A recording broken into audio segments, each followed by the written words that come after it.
are on camera. Today's February 8th, 2019. We're at the Atlanta History Center in Atlanta, Georgia. My name is Joe Bruckner. I'm a volunteer with the History Center. With us today is Sue Verhoff, who's the Director of Genealogy and Oral History with the Atlanta History Center.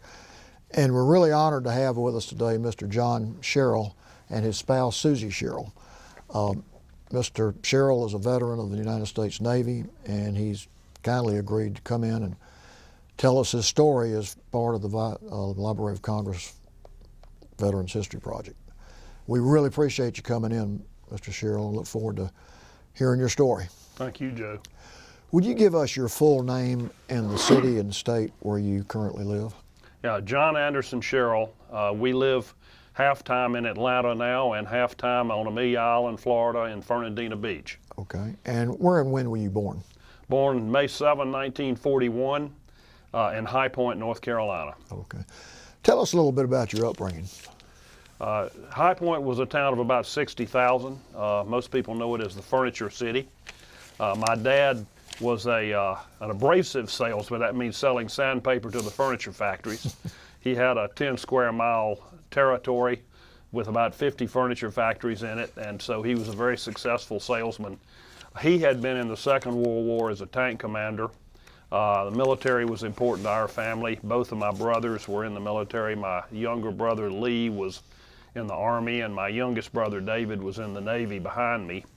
I grew up and went to public school in High Point Central High School in High Point. My wife Susie and I both attended the same high school, or from the same town.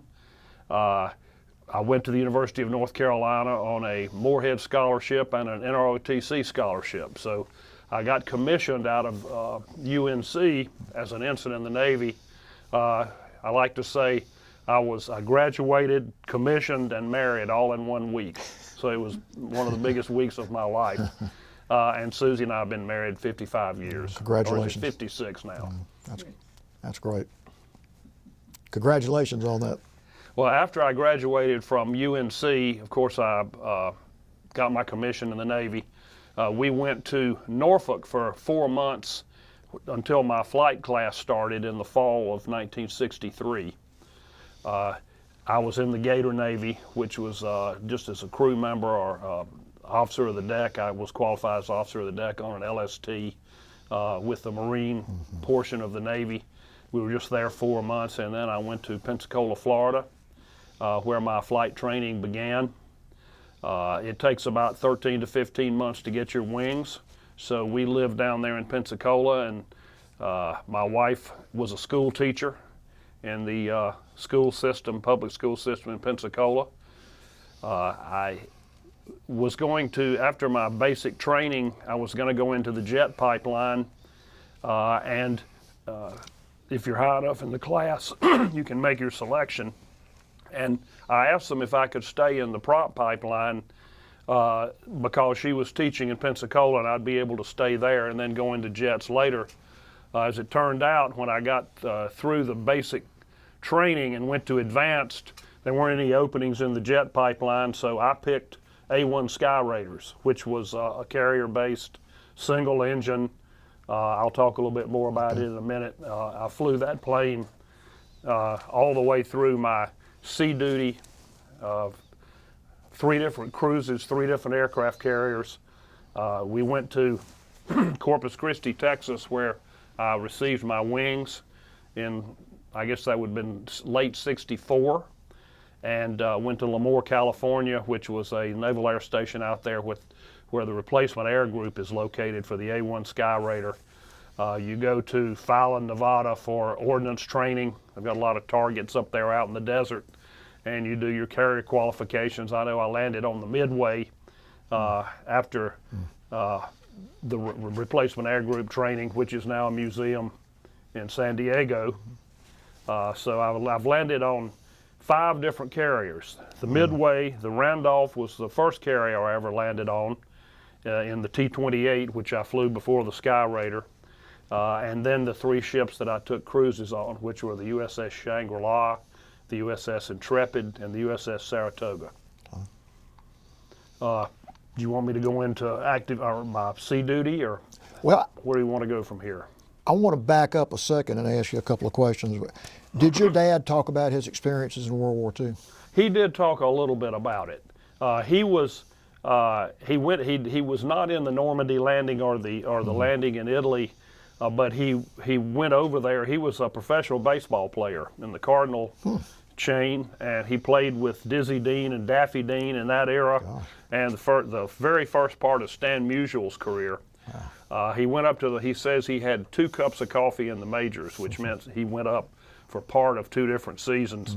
But then he got drafted into the Army, or he went into the Army, and he got his commission as a lieutenant and became a tank corps commander, and went over to join the U.S. Army in Italy, and was in those campaigns all the way into Germany until Germany surrendered.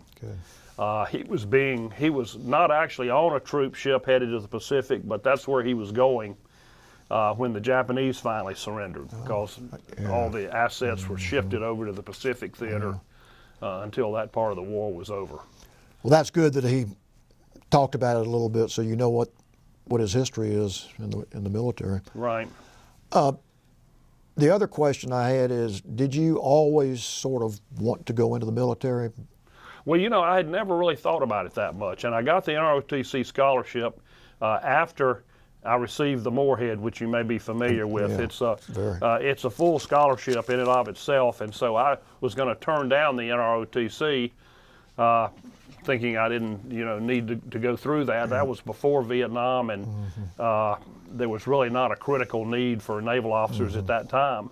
But the commanding officer of the UNC unit called me up and said, I know your dad was a military man. I'd like for you all to come down and meet with me in Chapel Hill. And Dad and I drove down there, and he talked me into going into the ROTC. It was a great program. They paid for your books and room and tuition. And twice a week, you went over and drilled, dressed up in your uniform. So I was in the Sigma Chi fraternity, had my uniforms hanging in my closet, and on Tuesday and Thursday, I would dress up in my midshipman outfit, and we would go down and drill on the Air Force drill field. Okay. So it was I also took several courses each semester, one each semester, I guess, of NROTC Navy type courses, meteorology and engineering and that kind of thing that were affiliated with the program. I was a history and political science major, and my view was that I would either stay in the Navy or, because I would have a regular commission out of the NROTC, which is equivalent to a Naval Academy commission. It gives you a leg up on promotion. Or if I decided to get out, I would probably go back to law school. Okay. So that was my ultimate goal. Well, I know your dad, being a veteran, was proud of you. Well, he was, and he encouraged me to go ahead and go into the NROTC program. He thought that would be a good route to a commission. And it turned out to be a great program. Good. In the summertime, you take cruises. My first year, I was on the USS Randolph, which I ultimately landed on right before I got my wings. We took a cruise up and down the East Coast. After the second year, you went down to Corpus Christi for naval aviation 3 weeks. And then you went to Little Creek for Marine indoctrination for 3 weeks, just to see whether you wanted to go Naval Air, regular Navy, or Marine Corps. And you could choose the commission that you wanted to take, either Marine or Navy commission. And I decided I didn't want to live in the trenches. I'd rather be on a ship. But I thought naval aviation was pretty cool, so that's the route I took. And my senior year, they actually gave me flying lessons out at the little grass field right outside Chapel Hill. And I got 20, 25 hours, got to land solo, and once you sign up for that, you're pretty much signed up to be a naval aviator. You can't back out then. So it's too late then. Yeah, right. So I knew the route I was going to take. Okay. Well, let's jump ahead now. You talked about the various carriers you were on. Continue on in telling us about your career in the military, what you did, where you went, anything you want to share with us. Well, I've shared a little bit about the flight training and where I was. And when I got my wings in Corpus Christi, we then left for Lemoore Naval Air Station for 4 months for the replacement air group. And after that was over, I received orders to Jacksonville to VA 176. That's Attack Squadron 176, flying the Skyraider. Okay. There were several Skyraider squadrons there in Jacksonville. There were, I guess, 3 there and 4 on the West Coast. Okay. At that time, Vietnam was beginning to get on everybody's radar. That would have been 65. But the first cruise I took was on the Shangri-La to the Mediterranean. They were already on the cruise by the time I left Lemoore. So I joined them in Rota, Spain, flew over to Rota, Spain. Actually, I flew to Rota, Spain, and they then transported me by helicopter over to Rhodes in the Greek Isles, where the ship was anchored. And I joined the squadron there, and we went back to sea. I guess they had been on the cruise less than a month at that time. So I had an entire cruise, an entire Mediterranean cruise. Okay. It was kind of traditional in those days for the wives, particularly the ones who were school teachers, you know, during the summertime when they were off, to come over and join us. So we had, I guess, 5 or 6 wives on that first cruise. And of course, they were having a good time while we were at sea, and they would meet the ship when it came into port. So we had a lot of great experiences. Well, I bet that's wonderful that you could do that. It was really, and we got to take leave one time and go up into France a little bit. So the Mediterranean cruise was really a lot of fun. You were at sea for a week and in port for a week. So it was about 50-50. Yeah. You got a lot of night landings and a lot of practice at night. Carrier landings at night are a whole different ball game. Daytime landings get, I won't say routine, but you get used to them.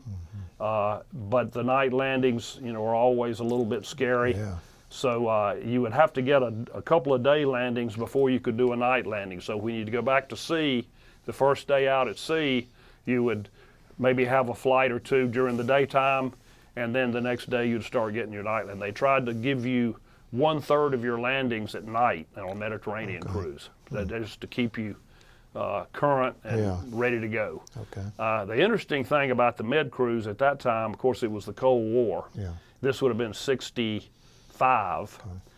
We had every squadron on the ship, and we had F-8 Crusaders, A-4 Skyhawks, and A-1 Skyraiders. And we had a vigilante squadron. You may remember the Buzz Sawyer cartoon and the funny papers. Buzz flew Crusaders, vigilantes. Okay. So anyway, that airplane was too big to fly off a carrier as far as I was concerned. But we had a couple of those. Yeah. But on that cruise, every squadron had a duty airplane that was on the hangar deck with a nuclear weapon on it, ready to take off on a moment's notice if war with Russia came. Okay. I mean, it was really the height of the Cold War. Yeah. And my target was a airfield somewhere in Ukraine. I don't even remember exactly now, but everybody had their own target. And if you just happened to be the pilot who was on duty, sitting there with your flight suit on, ready to go, when the call came, that was the target that I would go to. Okay. We kind of joked that it was more or less a one-way mission because it took about 5 or 6 hours to get there. So, you know, where were you going to go after you dropped your weapon if you made it in the first place? But, I mean, that was going on, and it was a real thing, and there were nuclear weapons on that ship. And as I said, there was an A-4 and an F-8 and an A-1 sitting there with a nuclear weapon hanging on it, ready to go on a moment's notice. Did you ever have alerts where you thought you were going to have to implement that plan? No, we never did. We did have a lot of NATO exercises, and those were very interesting because we would, the French Mirages that they flew would try to get out to the carrier, and our fighters would try to intercept them first, and we would be assigned targets. If it happened to be the French we were with, we would targets in France, and we would try to get there before we were intercepted by the Mirages. And I remember one time they had all the NATO brass on a bluff over the Mediterranean, and we knew they were going to be there. And our job was to get in, you know, into France without getting intercepted. and my flight of 4 made it. And we buzzed that crowd, standing up on the top of it. We let them know we were down there. So that was fun. And we came back from that cruise. Another incident that happened on that cruise that was interesting, and to my knowledge, this is the last time this ever happened in the Navy. We had a collision at sea. And my roommate was Charlie Conackle, who I mentioned, who I also lived with when we went to Vietnam. And Charlie and Harriet, his wife, and Susie were good friends. Charlie and I were rooming together on the Intrepid, and we had a collision in the middle of the night with another destroyer, another U.S. destroyer, that clipped the side of the carrier. And actually, 3 or 4 sailors were badly injured, and it was fairly close to our stateroom. Wow. So in the middle of the night, we had this thud and this vibration. It was very scary. Yeah. And so we were disabled actually, and had to go into Naples and tie up there for about 2 weeks while they put we didn't know whether we were going to get sent home or what was going to happen, but they welded this huge plate on the side of the Shangri-la, and we stayed over there for another 4 months on the cruise, sailing around with that plate on. Tell them But what Charlie did. well, yeah, Charlie was he was a little nervous at times, and we're both lying there in the bed, and the vibration occurred, and I looked up, and Charlie had jumped out of the top bunk and landed on his feet like he was ready to go. I said, "Charlie, I don't think we're personally threatened." But he was ready if you He were. was ready if necessary. But we were in Naples, and we had this bad storm, and they were afraid that it would bang the ship against the dock. So they put the Skyraiders, 6 of us, up on the flight deck. And mostly the junior officers. I was a JG at the time, had just made JG from ensign. So those of us who were more junior had to sit in the cockpit in the middle of that rainstorm and turn up the engines to keep the ship up against the dock with the force of our propellers, and so we were up at 80%, sitting there for 4 hours, and then somebody would relieve us, have to open the cockpit and get out in the rain, and somebody else would step in. It's called pinwheeling. So that's something what they that you called it. trained for? I had never heard of it before that happened, and we were in the ready room, and they said, "Well, guys, they used to do this pinwheeling stuff in Korea, and we're going to do it again tonight." So they briefed us on it, and sure enough, we pulled off that stunt, which was interesting. Yeah. The last time that ever happened in the Navy, as far as I know. But then we came home back to Jacksonville, and our commanding officer, who by this time was Bob Martin, that I mentioned in my memoir that I'll talk about a little bit more, Bob decided that we were going to put smoke trails in our bomb bay and on the airplane, so that when we flew over and our wives and kids were all standing there waiting for us to come in, we would have this trail of smoke.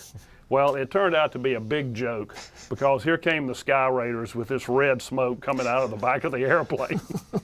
And they were all, Susie made a couple of comments about that and still does. So anyway, that was kind of funny, we thought. But when we came back, we knew that we were getting orders to Vietnam, and we were going to transfer over to the Intrepid. The Shangri-La was out of Mayport, which is down there at Jacksonville, where we were at NAS Jax. But the Intrepid came out of NAS Norfolk, or rather Norfolk Naval Station. So we had to, there was another Skyraider squadron that was flying out of Norfolk, and there were 2 A4 squadrons, and those 4 squadrons were going to go on the Intrepid to Vietnam. Okay. So that's where my memo starts. Okay. When we left the States, we went through Suez, which meant we had to go across through Gibraltar, through the Mediterranean, and down through the canal.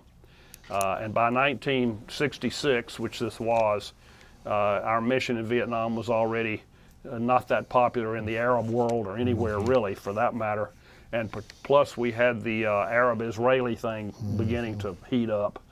And so we weren't very popular. And they told us when we went through the Suez Canal, Egypt was going to let us do it, but we had to all stay below decks and of course there are deck cameras and you could see what's going on, but there weren't people. Like normally a ship would go through the Panama Canal, the sailors would be lining the edge of the ship and everybody would be taking pictures. We were all below decks. And I mentioned in the memo that, you know, we could see the folks on the side of the canal. The sides of the canal were almost as tall as the ship, you know, with the camels and the nomads and things, and also the little kids playing on the banks, throwing rocks at the ship every now and then as we went by. So we did go through Suez and went out into the Indian Ocean, where we began our intelligence briefings to go online once we got to South Vietnam in the South China Sea. Where was your next stop? Well, that's a good question. I guess the first place we stopped was in the Philippines, and that was, of course, before Marcos decided that the U.S. was no longer welcome, and we had a huge base up at Subic Bay, which was Air Force and Navy, and when the ships would go in, we would go in and tie up at the Subic Bay naval pier there. So we spent a lot of time in the Philippines. That's where we went first before we went online, loading up with ordnance and getting ourselves ready to go. Then we sailed over to the South China Sea and started flying missions. Okay. Talk about those missions. What the Okay, well, the Skyraider was originally conceived as a close air support airplane, which means supporting ground troops. And we were a little slower than the jets, of course, but we could carry more ordnance. We could stay on station a lot longer. In fact, if you put drop tanks on there, we could stay airborne 6 or 8 hours. And we had in the Mediterranean, I'll go back to the Shangri-La cruise, we had a 13-hour low-level flight over Turkey that we took. And a 4-plane formation. You put 2 drop tanks on the airplane, you would lean it back so you could save gas as much as possible, and just cruise over that Turkish desert for 13 hours with various checkpoints. And back in those days, of course, there was no GPS. So we were down at those low altitudes. We didn't have any nav system over Turkey. I'll talk about the TACAN in a minute and the navigation systems we had. But we actually had to use maps. And, you know, we would use them, have them on our clipboards on our knee and figure out when we got to the checkpoints, and we would turn, you know, 030 to the next checkpoint. And that was a long flight, very long flight. But normally our flights off the carrier were either 1.6 or 3.2 hours. And it's so precise because, as I'm sure you've heard and are aware of, carrier flying is very, very precise from a timing standpoint. The carrier only turns into the wind for launches and recoveries because it takes up a lot more fuel to tool into the wind. So what they would do is they would turn into the wind to get 30 knots of wind down the deck, and so it would be right down the deck. So you wouldn't be blown off to one side or the other. And then we would, you know, take off and land the planes and take off with the catapults. In the Mediterranean, the Skyraiders could actually take off like from a runway.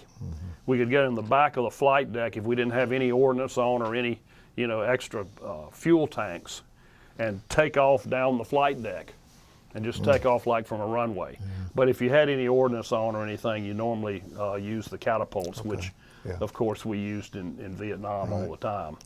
So the missions were going to be close air support, and we had 4 20-millimeter cannon in the wings, which fire a projectile about that big, and very destructive and very effective for close air support because you could be very accurate with it. The bullets were on belts and they were in the wings, and I'll talk about that a little bit more with when we get to North Vietnam. But we also carried 250 pounders, 500 pounders, and 2,000 pounders. this might be a I'll good talk time about to a show couple the of the picture. pictures that I brought. This is a picture of the Skyraider and several Skyhawks in the background on the flight deck of the Intrepid. You get an idea how far above the water you are. the Skyraider's taxiing up toward a catapult.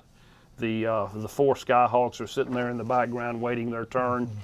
The Skyraider was, I'll talk a little bit about the airplane because it was a unique airplane. It was the largest single engine prop engine ever put on an airplane. 14-foot props. And I'll show you a picture in a minute. Well, you can see from some of these pictures the size of the propeller. Oh, okay. Yeah, and so it was a very large airplane. And in flight training, I'll digress to my flight training days, the classes were 2 Americans and 1 Vietnamese because we were teaching the Vietnamese to fly the Skyraider. Oh, okay. But the Vietnamese, of course, coming from a culture of ox carts, basically, it was a very primitive society.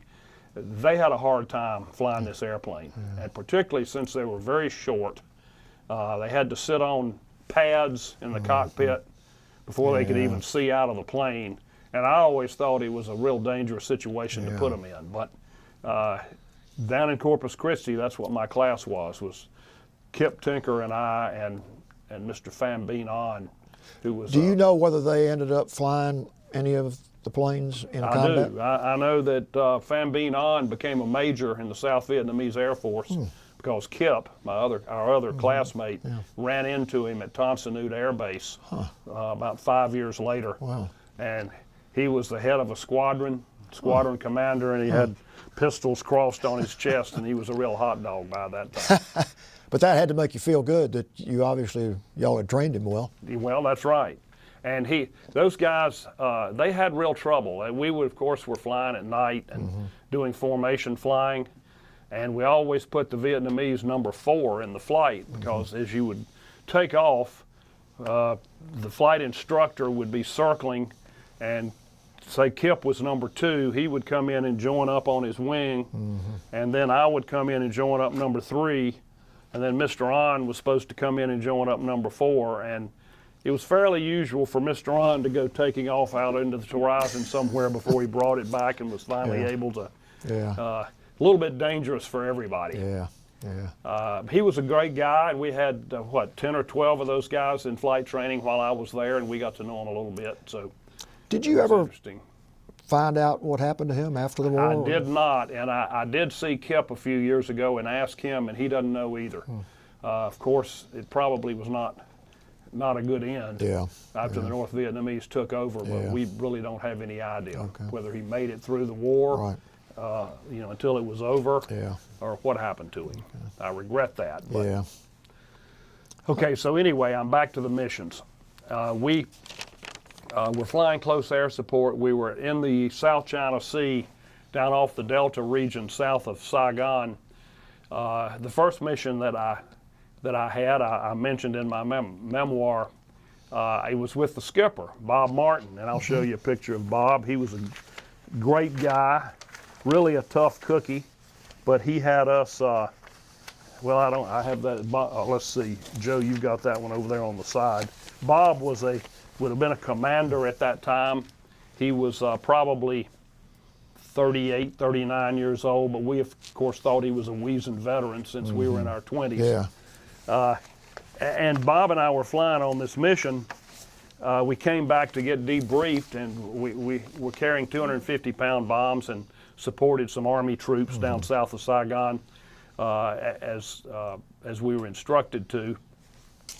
And we got back in the Mike Heatherman, the intelligence officer, was asking us what happened on the mission. And Bob said, well, we got caught heavy ground fire from the side, and asked me to confirm it. And I said innocently, well, I didn't see the ground fire, skipper, but I might have been looking in the other direction. And I made the comment, kind of a snide comment, that Bob really wanted a distinguished flying cross very badly because he was going to get relieved as skipper 2 or 3 months into the cruise, and he knew, making captain, that DFC would go a long way. So he saw a lot of things on his missions that some of the rest of us didn't see, and he never made it to North Vietnam. So he just flew the first 2 or 3 months worth of missions in the South. But I've got a picture of him here. He was a great guy. And I'll give Bob credit for getting us very ready to go to war by the time we got there. Tough cookie, but in retrospect, he was really the reason that we were ready to go by the time we got there. Was that the mission where you subsequently saw a bullet hole in the oil tank? No, that was another one. Okay. That was later into the cruise. Well, I'll talk a little bit more. We did have one incident that I thought was significant, just because of the irony of it.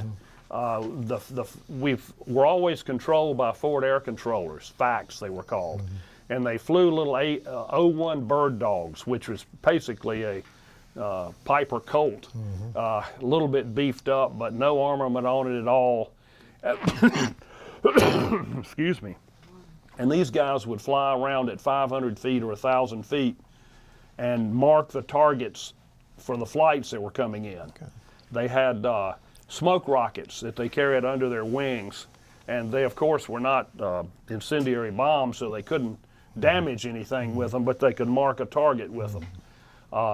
So at any rate, the facts told us that there was an old bombed out church out there in the jungle in the highlands, and that they suspected that it was had been used by the VC to hide ordnance. And this was, I swear to God, a Sunday morning, and he said, we're going to bomb that old church. And we all said, kind of looked at each other like, but sure enough, it was completely deserted. It was probably an old French church that was just left over from colonial days, and sure enough, it had secondary explosions when we dropped the bombs on it, and the fact turned out to be right. Good. But the forward air controllers flew out of little 1,000 to 2,000 foot corrugated runways that had been laid down around the delta to accommodate those bird dogs. And the flight you're talking about that you asked me the question about, we were going in with a 4-plane flight. The flight commander was Leo Cook, who was our executive officer. He was also a commander, probably 37, 38 years old. The number 2 man, I don't recall who that was. I was number 3, which is called the section leader. And the number 4 man was a man named Jim Wiley. Jim noticed that I had oil trailing from my airplane after we had gotten in country and come over the coast, maybe 20 miles or so on the way to our target. And he told me about it. I looked at my oil pressure and noticed that it was beginning to tick down a little bit. And I made the point in the memo that Skyraiders don't fly very well without oil. It's like it's a piston engine, so once that prop freezes, just like a car engine, it's going to stop. And if you're up there in the air, particularly with a lot of bombs on, you're going to go down like a rock. So I had to get that plane on the ground pretty quick, and everybody knew it. Leo, one of the wingmen, found one of these little runways on his map, and we circled around it and started down for me to land on that runway. Leo led me down while I went through my checklist, got my gear down. Everything looked like it was in good shape, except the oil pressure was down, really ticking down toward about 10%. When I turned final and landed, and because I had we had ordnance on the airplane that was time delay, and the mission we were on was to go back in country into the jungle and put it into a river so that it would go off at night. And there was intelligence that the VC used that river at night, or canal, or whatever it was. I didn't get there, so I never saw it. But they would use that canal to bring the supplies down toward, Hanoi. I mean, down from Hanoi down toward Saigon. And I guess everyone's heard of the Ho Chi Minh Trail. This was a piece of the Ho Chi Minh Trail because it went all the way from Hanoi through the jungle, down the rivers into South Vietnam, and the ordnance was delivered to the Viet Cong down there and to the North Vietnamese regulars who were fighting there also. So at any rate, I had that ordnance on my airplane, and they told me that they didn't want me to pickle it off, to get rid of it, even over the jungle somewhere, because it would be time delayed, and somebody could, friendly forces or U.S. forces could could happen on it later, and it would be a bad situation. So I had to land with those bombs on. But once I landed, I was a little bit fast, I guess, because it was, I was trying to make sure I had enough airspeed. But the bomb weight helped me slow the airplane. I rode the brakes and stopped right before the end of the runway, and right as I rolled to a stop, the prop just went thunk and froze. So I made it by the skin of my teeth. Yeah. It was one of those situations where you kind of, you're not thinking about it while you're in the middle of it. You're doing your checklist and going about your business. But by the time I landed the airplane, of course, it was kind of a whew.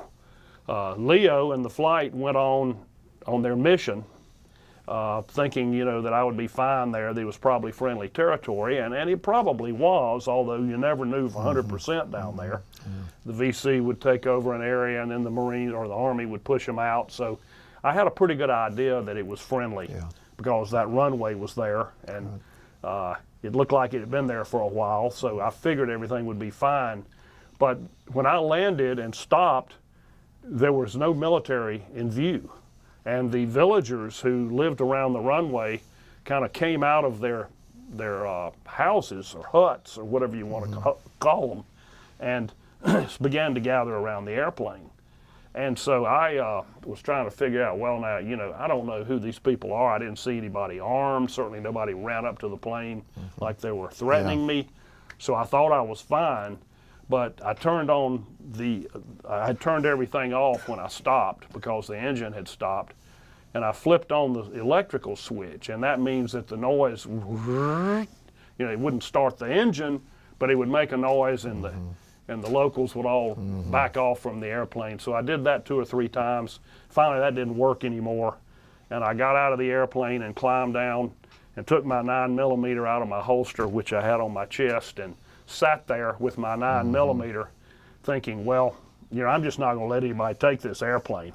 And nobody, I really didn't feel that threatened, but you never know. About 15 minutes later, an Army Jeep drove up. A couple of guys jumped out, came up, shook my hand, said, "What the hell are you doing here?" basically, because they've never had a combat plane land on that runway, obviously. The jets wouldn't be able to do it, and the Skyraider certainly didn't want to. But they picked me up and they took me, or they told me that the forward air controllers that flew out of that base were out on missions. And it turned out that one of them had guided Leo and the flight to their target. And he was on his way back, so they came back and landed and basically said, "We'll take care of Lieutenant Sherrill from this point forward," and kind of rounded me up. We left the airplane there. We called the ship on their radio, told them I was okay, what the situation was, and they were going to send in the mail plane, which is an S2F, a little twin-engine plane that they used for the cargo plane on the carrier. So that plane was going to come in and pick me up, but they couldn't do it till the next day because it was out on a mission somewhere, or I don't know what they were doing, but they couldn't get there until the next day, which was fine with me. I would get to check out what was going on there, and you didn't have to go right back to the ship. So they took me into their base, which was, I call it a base. It was a bunch of screened in, looked like picnic shelters, basically. They had bunks in them. They had a mess hall. They had one they called the Officers Club, which was screened in, no air conditioning, of course. And we were right on the edge of the little town that was there. And it looked like a pretty primitive place to me. I didn't get into town, but, it was chickens in the streets and that kind of thing. So it was out in the boonies. But these Army guys were there, and these forward air controllers were 2 Air Force guys who were stationed with the Army for the purpose of flying these forward air controller missions. And there were 2 crews of them there and 2 O-1 bird dogs that flew out of this little field. So that night they took me to the Officers Club. I enjoyed meeting everybody and talking to them a little bit about what they had been doing. The next morning I woke up and figuring the mail plane would come in and pick me up pretty quickly, And they said, no, it's going to be this afternoon before we can get in there.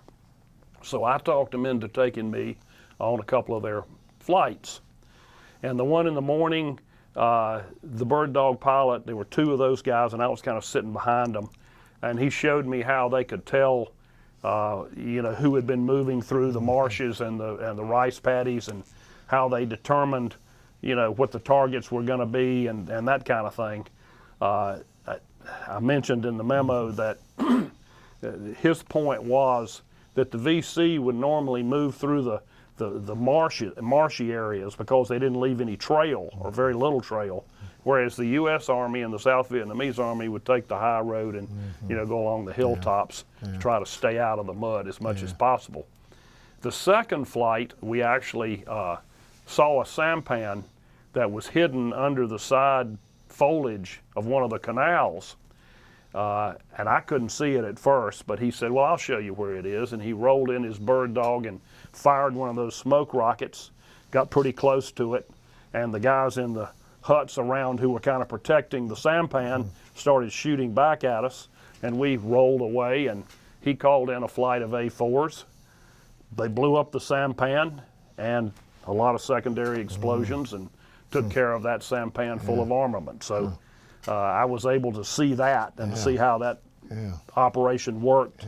You know, how he called in the A-4s on the mission, same way that they would call us in when they wanted us to make an attack like that.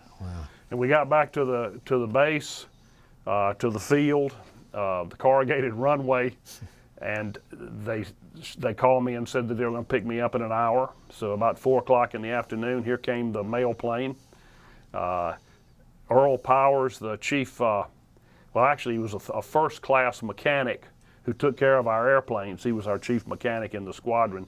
They sent him in with a new engine, and Earl and another mechanic got out along with one of the ordnancemen who were going to take my bombs off the airplane. And I never did get to watch them fly that mail plane out of there with all that stuff in it, but they made it okay. But they put me on the mail plane first, flew me back to the ship, and then went back to pick up Earl and his crowd probably the next morning. Because we always, by this time I was the scheduling officer. And so I know that we always tried to keep everybody pretty even in the number of missions, you know, so that, I mean, well, Lou's only got 29 and you've got 30, so let's send him on this flight, you know, so that everybody shared equally. Shared equally in the pain. Halfway through the cruise, after about 40 missions, they told us we were going to go north. Let me ask you a question about the oil leak. Did they ever figure out what caused it? They did. Thank you for asking that question. Earl came back into the ready room later after he got back on the ship, and he said, John, you got shot down. He said there was a bullet hole in your oil pan. And he said, I hate to keep sticking on Bob Martin, but he said, the reason the skipper won't put the fact that you got shot down in there is you'd get a DFC before he did. So I found my service record in the attic when we sold our house about 4 years ago, and there's a whole write-up on, you know, this incident, and it just says, you know, that they put a commendation in my record instead of giving me the DFC that, in retrospect, I probably deserve. But anyway, I did get a hole in the oil pan, and it probably came from somebody on the ground taking pot shots at us as we flew over, and he looked out and hit me. So that's what happened. I like to say I got shot down in Vietnam, but you know. I think you did get shot down. Well, I did, but there are others who went through, you know, a lot hairier that I'll talk about in a minute. The lead up to the North Vietnamese bombing campaign grew out of the Turner Joy incident, which was a fairly famous incident when the Turner Joy and the Maddox, the two destroyers that were up off North Vietnam, were allegedly attacked by PT boats in the middle of the night in a foggy night. Nobody really was sure whether it was false echoes. There were no hits on the ships, so it was never a proven incident. But LBJ Johnson used it as justification for getting the Tonkin Gulf. What did they call that? Tonkin Gulf resolution. Resolution. Yeah, that he used to increase the war into a bombing session over North Vietnam. So all the carriers were moved north, and on our way north, we'll talk about that incident a little bit because this was an amazing thing.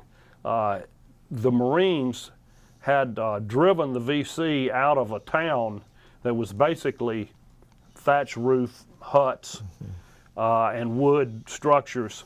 And they said every time we drive them out, you know, we leave and they come back in and use it again. We want you to burn this place to the ground. So we burned that place to the ground. They called in a flight of 4 Skyraiders, and we were carrying napalm, and we dropped it from 50 feet, and the flames were 200 feet in the air. And the fact said our bomb damage assessment for that flight was 1 town destroyed. So that was quite an experience. Yeah. I also had one that I mentioned in my memoir that brings to mind. The 2,000-pound bombs that we carried were quite a weapon. They looked like this. We never carried more than 2 of them on the plane. There'd be 1 on each wing, because when you would drop that monster off the one wing, the other wing would go up in the air because it was, or rather that wing would go up in the air because of the differential in weight that suddenly is created. You could create a landing pad in the jungle by dropping one of these things. And we used to do that to make helo pads for the Army to come in and land troops by dropping one of these weapons. But I had one fall off my airplane as I rolled in on a flight. It was in the middle of the jungle, so luckily it hit way back on a beach behind me. And the forward air controller said, I'm going to give you the bomb damage assessment of 1 VC surfing school destroyed. That was the BDA for that flight. Let's see if I can show you another picture or two. But we also had an incident where one of these weapons was dropped off the wing of a Skyraider inadvertently on the flight deck of the Intrepid. And the bomb was luckily not armed yet. It still had the pin, and so it wasn't going to go off. But it hit the deck, and of course that caused quite a stir. Thank God people ran toward it instead of away from it and got it out of there. It happened right in front of me, and I saw it fall off Ensign McCabe's wing.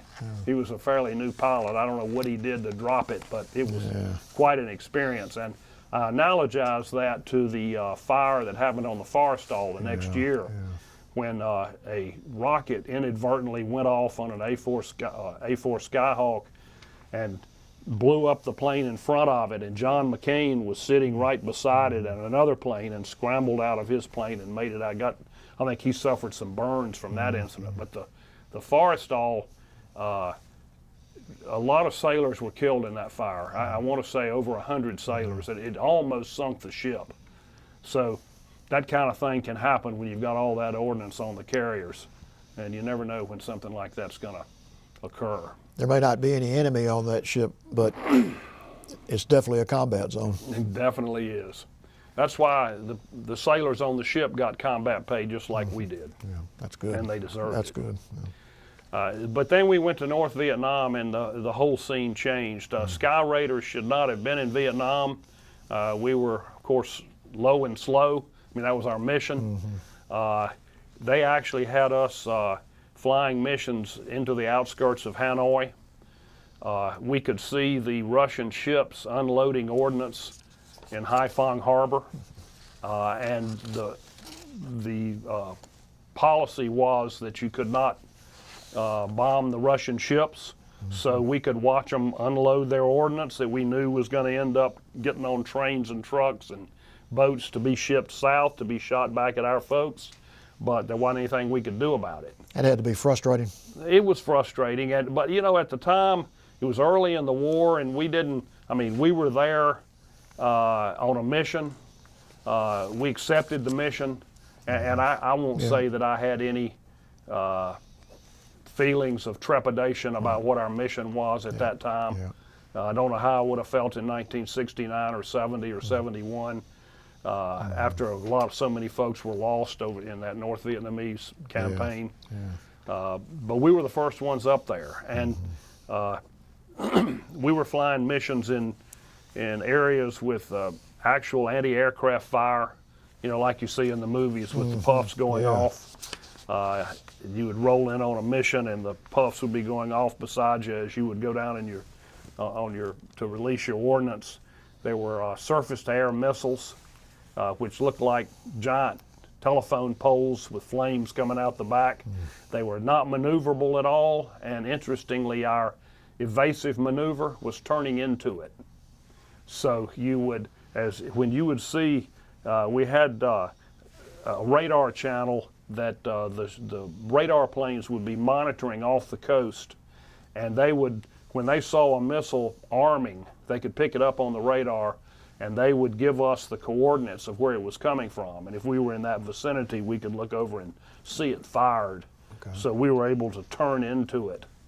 I actually saw one of those missiles hit a flight of 2 Skyraiders at the same time, and it took out one of them, and the other one had to ditch his airplane at sea. It was the executive officer of a squadron, and it wasn't our ship, but it was the Forrestal, I think. And as he joined up, the missile went off under the flight. I will add that in North Vietnam, we had a tactic we called jinking, which when you're flying into the south, I've got some pictures that show a 4-plane formation with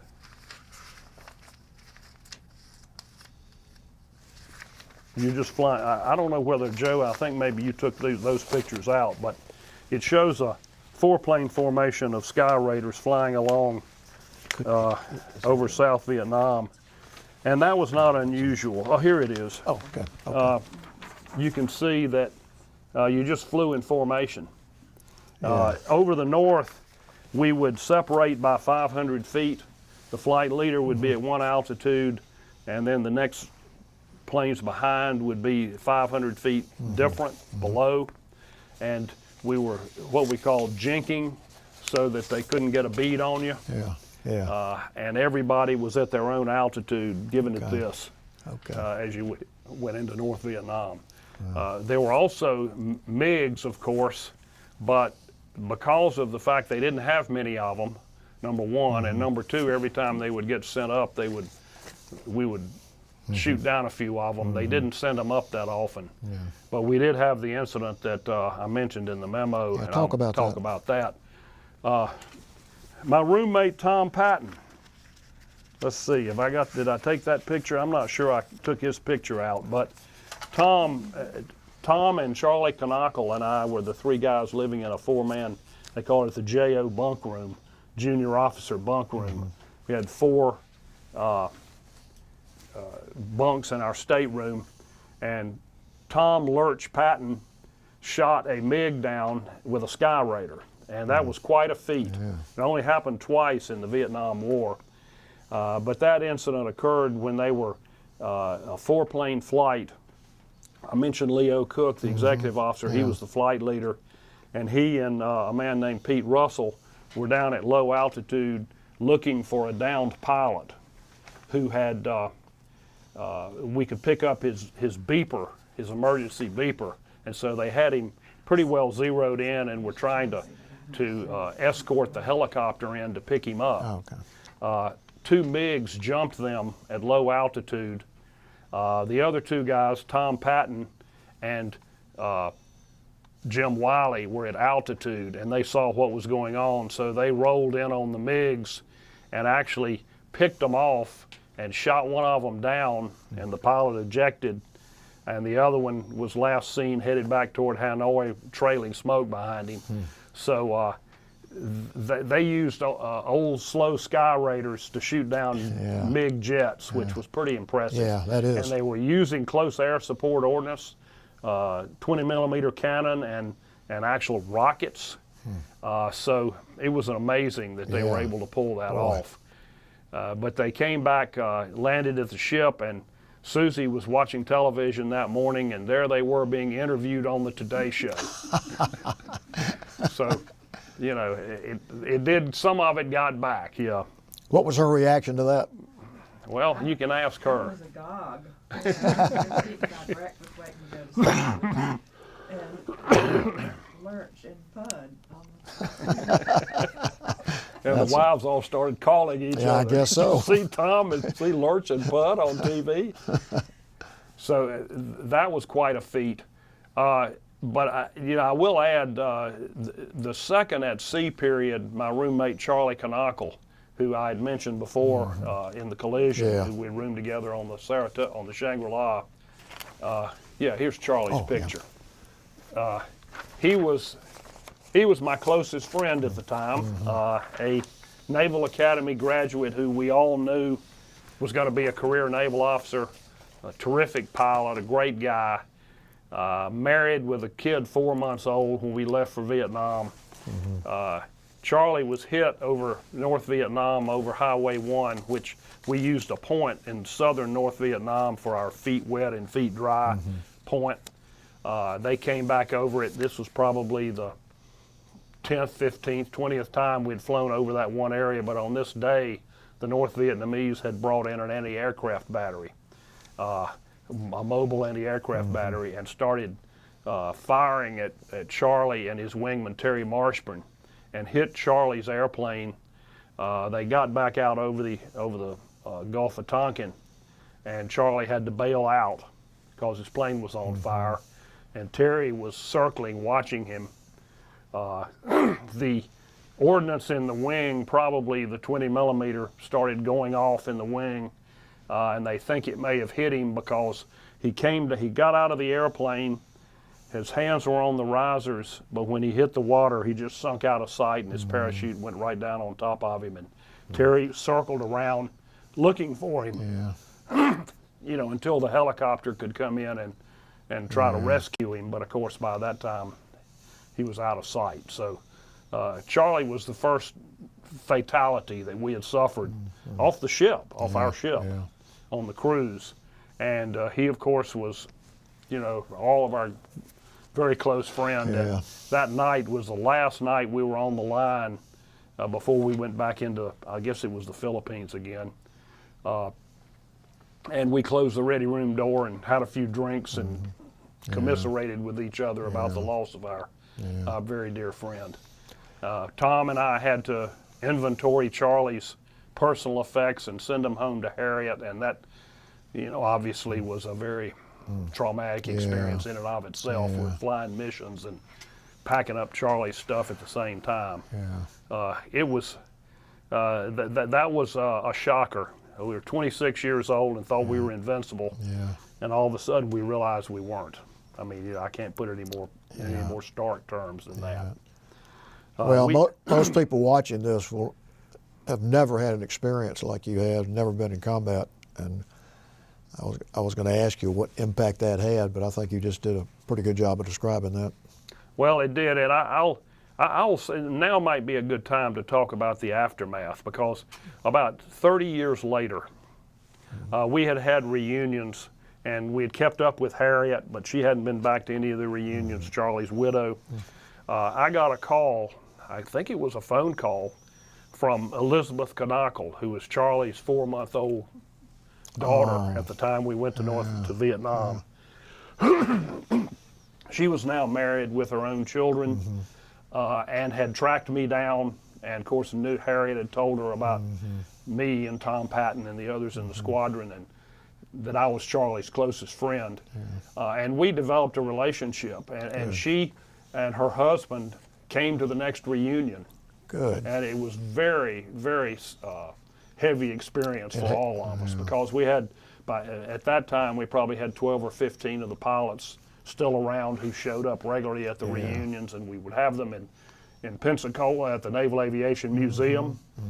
And the Naval Aviation Museum, if you hadn't ever had a chance to go there, it's a great museum. It really is.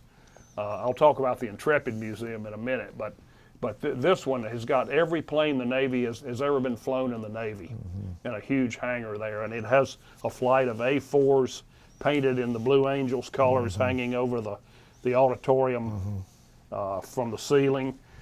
They actually took the bar from the Subic Bay Officers Club when Marcos kicked out the U.S. They broke the bar down and took the whole thing, including all the stools and the bar itself and the squadron plaques, the whole place, and transferred it down to Pensacola, and it now exists. You can go down there and eat in the bar from the Subic Bay Officers Club, and Susie and the rest of us have been in there. That's so good that they did that. Times. It's quite an experience, I'll tell you. Yeah. Our squadron plaque is there, of course, all the other plaques. When you would go in, you'd take one of your plaques and put it on the wall because you had visited there. Yeah. The carrier itself, I haven't talked much about the Intrepid. It was an older ship. It had been, I know Sue mentioned that she had, I believe her grandfather had been on that ship in the Second World War. It had suffered hits from kamikazes and in a major battle in the Pacific, and was almost sunk. But it actually, at the end of the war, they put it back in dry dock and turned it into a more modern carrier, so that they could use it again in Korea and Vietnam. Yeah. And they installed an angled deck. Back in the Second World War, the decks were flat. You've probably seen the Victory at Sea videos. Right. They put an angled deck on it so you could actually be catapulting off the front of the ship and landing other planes on the angled deck in this kind of configuration. Okay. So the Intrepid was modernized for Korea, but by the time we got to Vietnam, it was an old ship, and it wasn't completely air conditioned.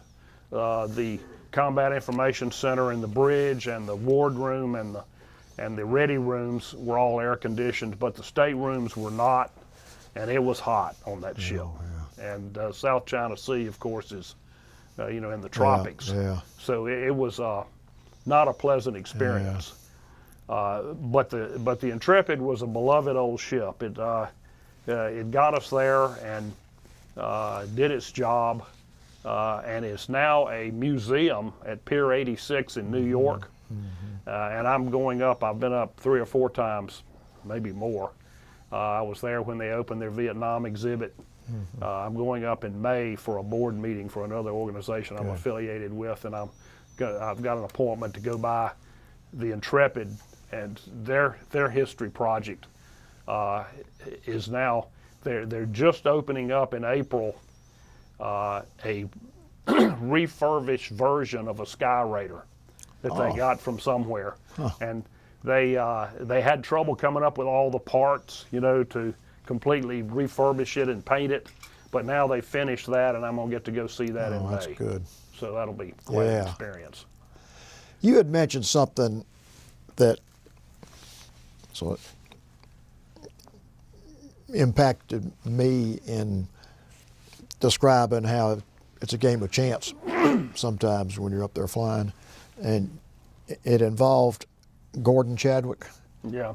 And he was telling you shouldn't be flying the Spads. Well, Gordon and I were Sigma Chi's together, in an OTC program. At North Carolina. At North Carolina. And he had taken the Marine option, so he became a Marine aviator and flew helicopters.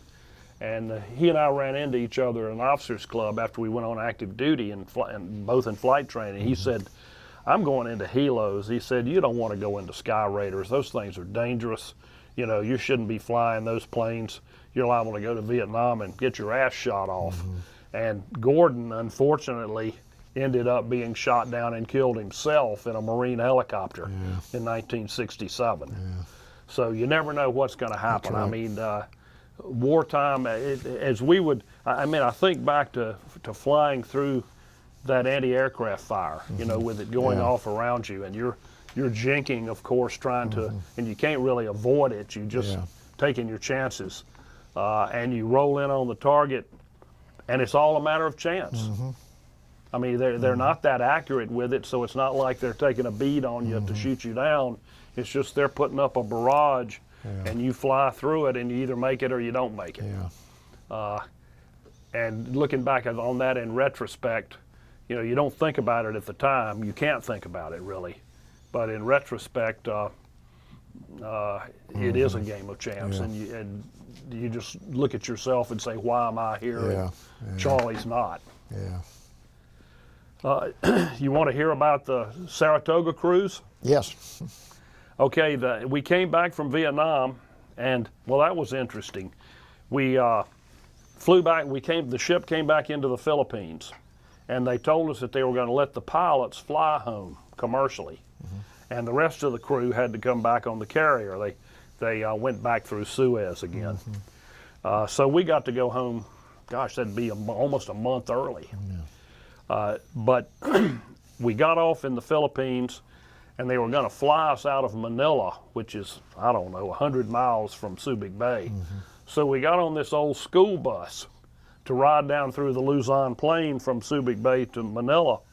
And I'm sitting on this school bus, and I look up, and it says, Thomasville Car Works, High Point, North Carolina, my hometown. They made the bus right outside my hometown. And I told all my squadron mates, I said, I hope this thing doesn't break down. But we did fly home, and we had a big time, as you can imagine. It was on a civilian flight, and there were civilians on there. So we got to interact with folks, and they were all very interested in what was going on. And it was a lot of fun. That's interesting.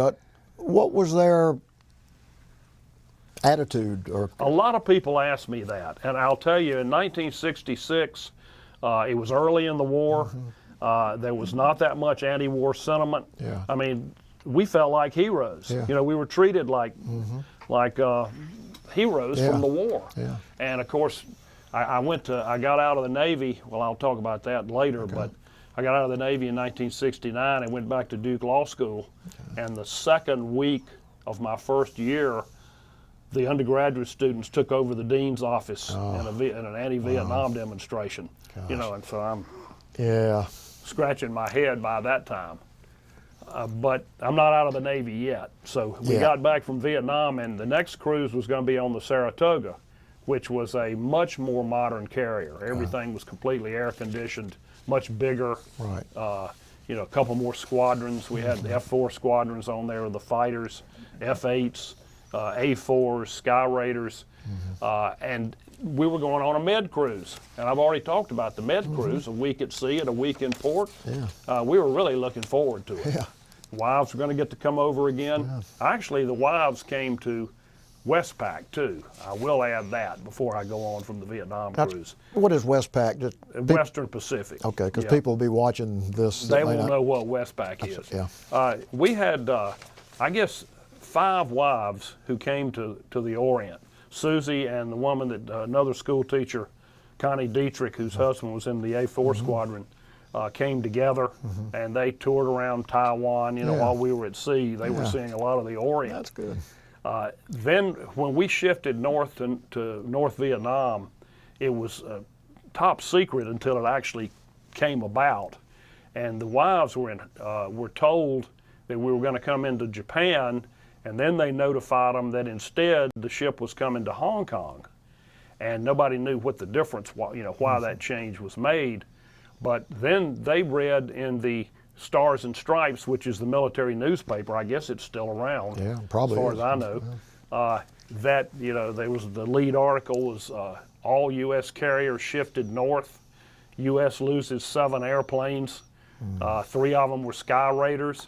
And she had no idea what was going on. She didn't even know that we were in North Vietnam. So, you know, I ought to let her tell this story, but she and Connie were in the Hong Kong Hilton, and they flew us, the people whose wives were there, they actually flew us off the ship. The ship was headed for Hong Kong, and they flew us off, so we got there, gosh, 6 or 8 days ahead of the ship. And had a great time in Hong Kong for like 2 weeks before we had to go back to sea again. But I came into the Hilton, and she still didn't know that I was going to be there.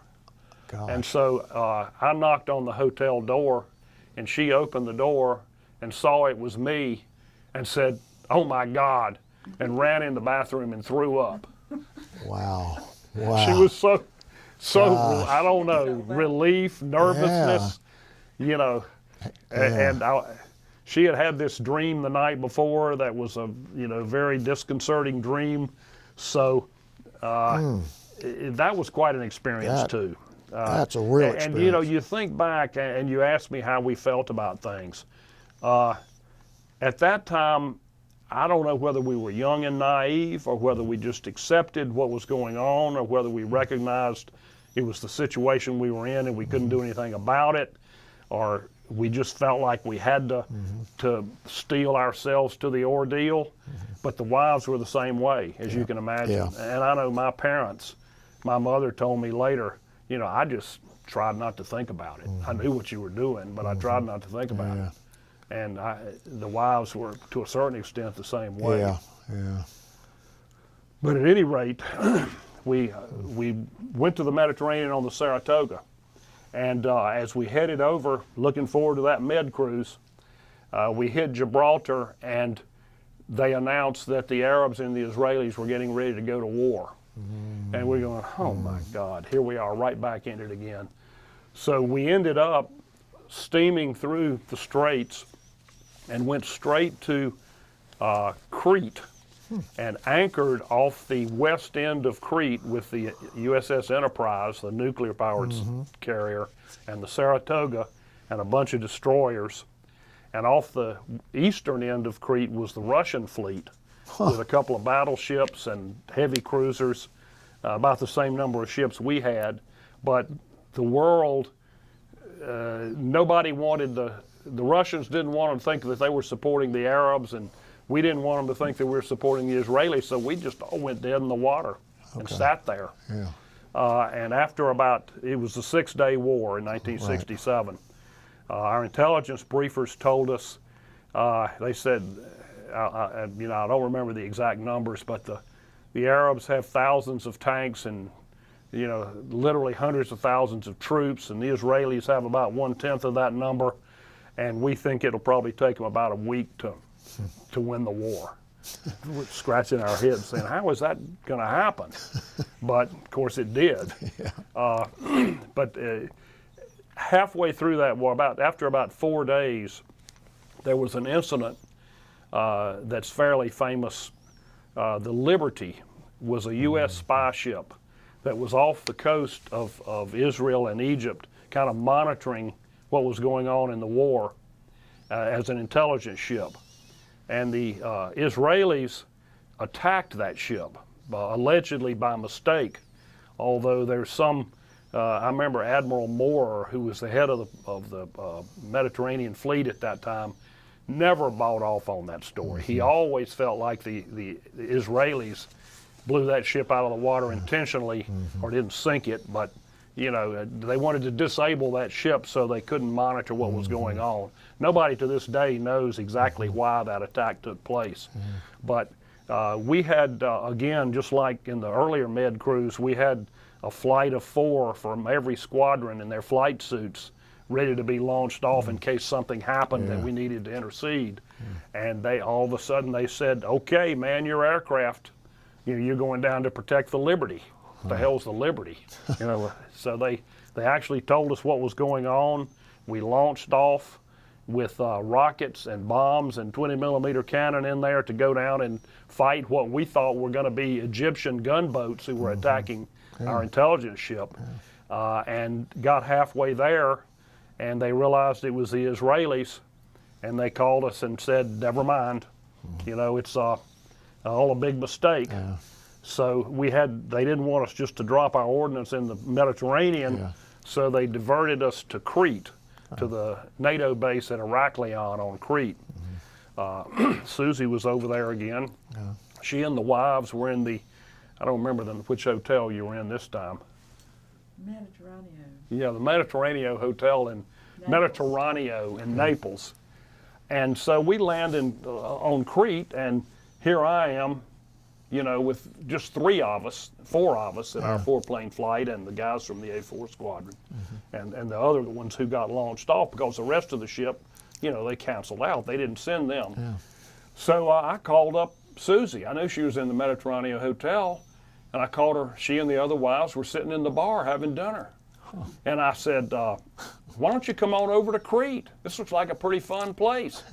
And she's 27 years old by then. She says, okay, fine.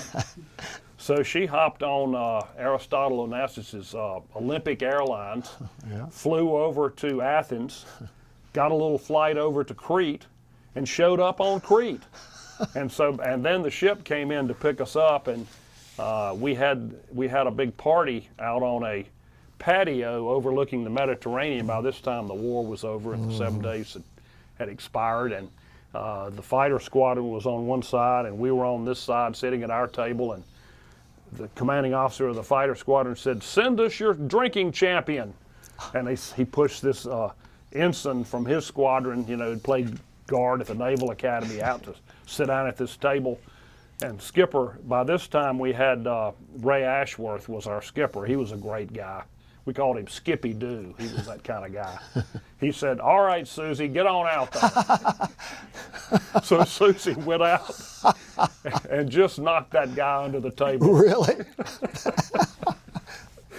That's a great story. That is a great story. It was, I think, her greatest moment in sports. It really was. And she was a pretty good swimmer, so, you know, but that's a great story. It is. And then the rest of the Mediterranean cruise was a good cruise on the Saratoga.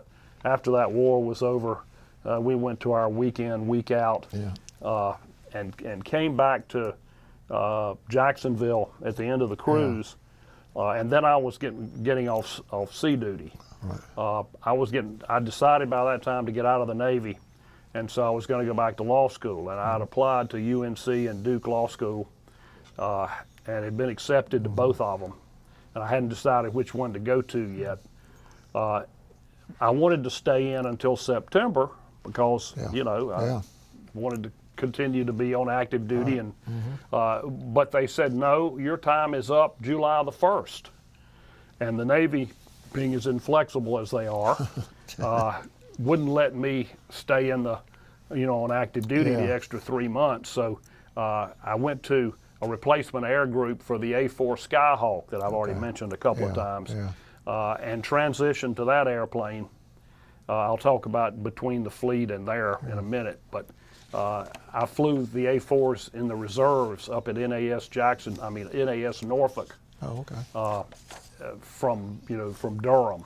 Yeah. And they would send C-130 airplane, cargo plane down into North Carolina. They landed at Raleigh, Durham, and then down to Charlotte to pick up reservists and take us up once a month for our reserve duty. So I flew A-4s in the reserves. But before that, they extended me a year. I had a 5-year commitment, and because of Vietnam and I had a regular commission, they could extend me for a year. So we went to Beeville, Texas for the last 2 years of my active duty. And I transitioned to F-9 Cougars, which is a single-seat jet. And I was an instructor in the Advanced Jet Training Command. So we were there for 2 years, and both of our babies were born in Beeville, Texas. They have Beeville, B-E-E-V-I-L-L-E, on their birth certificate. People don't know where Beeville is. But it was a naval air station. There were 2 advanced training bases at Beeville and Kingsville, down south of Corpus Christi,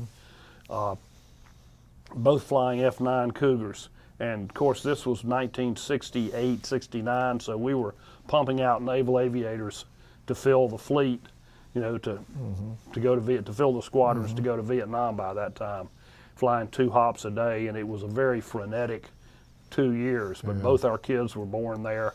It's in the middle of the desert, and they put I always said they put this training base out in the middle of the desert, so when a student crashed, he didn't run into anything except cacti. And it was a little town, maybe 15,000 people. You couldn't drink the water. You had to go to the 7-Eleven and buy one of those big jugs, you know, that you poured water out of. And we had a little dachshund at the time. We couldn't let her out in the backyard because of the rattlesnakes out there. So it was a pretty primitive place. Yes, you didn't decide to settle there. We did not decide to stay. And they ultimately closed that base down. and I wonder we hadn't been back to Beeville that I remember. I'd like to drive back through there sometime, but I can't imagine that there's much there now. Have you ever gone back to Vietnam? I never have. We were signed up for a trip with some fraternity brothers, and I had to have a hip replacement. Oh. And so that intervened, and we had to cancel the trip, and I've never made it back. Yeah. I did enjoy staying in the reserves. I wish I could have stayed in, longer. Yeah. But by the time I got to Atlanta, I took a job with Powell, Goldstein, Fraser and Murphy, a big law firm, and was working hard and didn't really have time to, to stay in the reserves. Right. Although they had A4s out at NAS Dobbins out there in Marietta, and I tried to get in that squadron, but there's so many airline pilots down here with plenty of time on their hands. It was hard to get a billet, so I ended up dropping out of the reserves. So I had a total of 6 and I guess 12 years, 11 years, counting my reserve time. And is there anything you want to talk about from the point you came back and you're with the law firm? And... Well, I'll talk a little bit about that. I really enjoyed being in law school, Joe, as you know. Is a very humbling experience, especially when you're 28 or 29 years old and all of a sudden people are using the Socratic method on you to make you look like an idiot because you didn't know the case well enough. And so once a month I got to put on my lieutenant commander uniform with my air medals and go up to Norfolk and be a hot dog again for 2 days. And we would go up at Christmas and Thanksgiving, to get a little extra time in and make some extra money. Of course, I also had the GI Bill. So we did okay in law school. And once I got out, I clerked down here one summer after my second year, and then moved down and went to work for Powell Goldstein, and was a commercial litigator for 42 years. Retired. My firm was Glass, McCullough, Sherrill, and Harold, and of course, Tom Harrell, my good buddy and law partner for many years.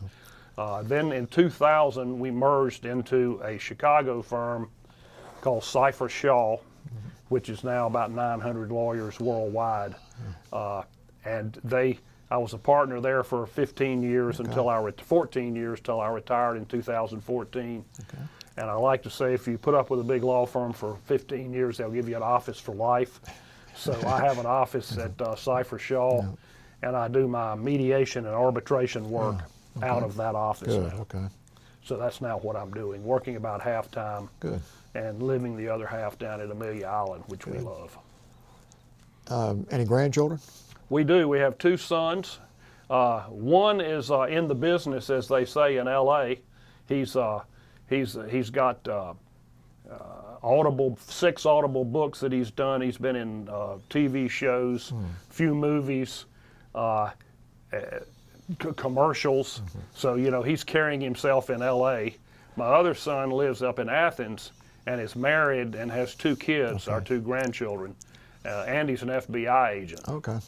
And I was mentioning to Sue that I might have somebody who, from one of the more recent, one of the more recent veterans from the recent wars. His roommate at Auburn is now just got selected for admiral, and is the head of the Navy's F-18 Super Hornet program.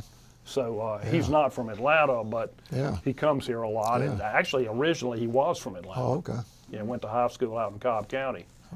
And he might be a good man to interview for your project. What else? You've had quite a story, and you're still living it. Yeah, I've really enjoyed being a lawyer, and many times, because I tried cases for 42 years, I've probably tried 100 jury trials over that period of time, and a lot of arbitrations and that kind of thing. And I like to say that the 2 moments that are most stressful in life are when you're getting ready to roll in on a target in North Vietnam, or when you're sitting there and the judge says, "Ladies and gentlemen of the jury, do you have a verdict?" So You're grabbing the edge of your chair, wondering if your client won the case. You're right. Well, let me stop a second and see if Sue or Susie have any questions or any comments or anything you want to say? Anything I ought to tell them that I didn't? Yeah. It's too late if I told them something I shouldn't have. Yeah, you can't take that back. I've heard it all many times before, of course, but it was really interesting to listen to him put it together the way he did. There was more continuity to it, and I got more sense of the reality of it from listening. Well, she's heard the piecemeal stories when we were at the reunion. You remember when Tom Patton went, you know, and then you tell that story. Yeah. And so she's never heard me put it all together before. Yeah. Sue, you have anything? Any comments on how your service in Vietnam and post-Vietnam informed the rest of your life? What are your thoughts about Yeah, let me think about that before you go back on the record. You know what, I think that this would be a good time for you to talk about when you went back to Duke Law School and, you know, your sense of being different from the students, and then your old classmate from Carolina that was a professor there. That might be interesting. Yeah. Okay, when I went back to Duke Law School, of course, by that time I was 28 years old, and we had 2 kids, and we lived over on the other side of Durham, so I kind of commuted to law school, and I was older. The class at Duke Law School historically had been about 100 kids, and by the time I got there, they'd increased the class size to 150. And they were about 1/3 veterans, interestingly enough, in 1969. 1/3 hippies, I like to say, and 1/3 typical Duke Law students who wore their ties and things to class, you know, historical Duke Law students. And we integrated very well. We had, I felt like, you know, I got to know these people, most of whom were a lot younger than I was. We brought the concept of happy hours, which of course were from the military, and every Friday afternoon we would go over to Ernie Blake's house. Ernie was a Naval Academy graduate in my law school class, and he lived 2 blocks from the law school, so we would go over and stand around his backyard and get to know each other better. Yeah. When I got back to Duke Law School, there's a professor named Walter Dellinger, who you may know. Walter was a acting. He was adjutant general, the guy solicitor general, who argued before the Supreme Court during Clinton's era. And Walter and I were classmates at Chapel Hill as undergraduates. He was married to a sorority sister of Susie's, and we kind of split, of course. I went in the Navy, and he went to Yale Law School, and I walked back into Duke, and I walk into the lobby the first day, and there's Walter standing there. And I said, "What the hell are you doing here?" And he said, "Well, I am a constitutional law professor. What are you doing here?" I said, "Well, I'm a first-year law student." So Walter and I had an interesting relationship all through law school. Yeah. He never, I took the course from the other constitutional law professor, so I didn't have to be in Walter's class. Because, you know, he and I had been undergraduates together and had been good friends. And so, you know, I did feel a little older, and I was kind of living, you know, not in a dorm or not right there at the law school, but I did feel, I felt like it really broadened me to interact with these kids. And Duke Law School is famous for having people from all over the country. You know, if I'd gone to Chapel Hill, it would have been mostly North Carolina. I knew I wanted to come to Atlanta at that time, so I felt like Duke was the better place to go. Right. And I'm really glad I did that. It broadened me as a person to run around with those kids, really, who hadn't been in the military and who had, you know, been, who wore flip-flops to class, and then the other ones maybe who, you know, from different parts of the country who came to Duke Law School from the Northeast or the West Coast. It was a broadening experience, I thought. I think it really helped me to see the world in a little bit different way. Well, and being with you probably helped them too. Well, I think it did, and they got a taste of who we were as veterans. You know, that we weren't ogres or somebody outside the scope of who they could get along with. And we're still, you know, I'm still good friends with them. I went to one of my law school reunions last year and saw a lot of those folks again for the first time in a few years. In fact, one of them is now a woman who used to be a man, Well, that's okay. which was interesting.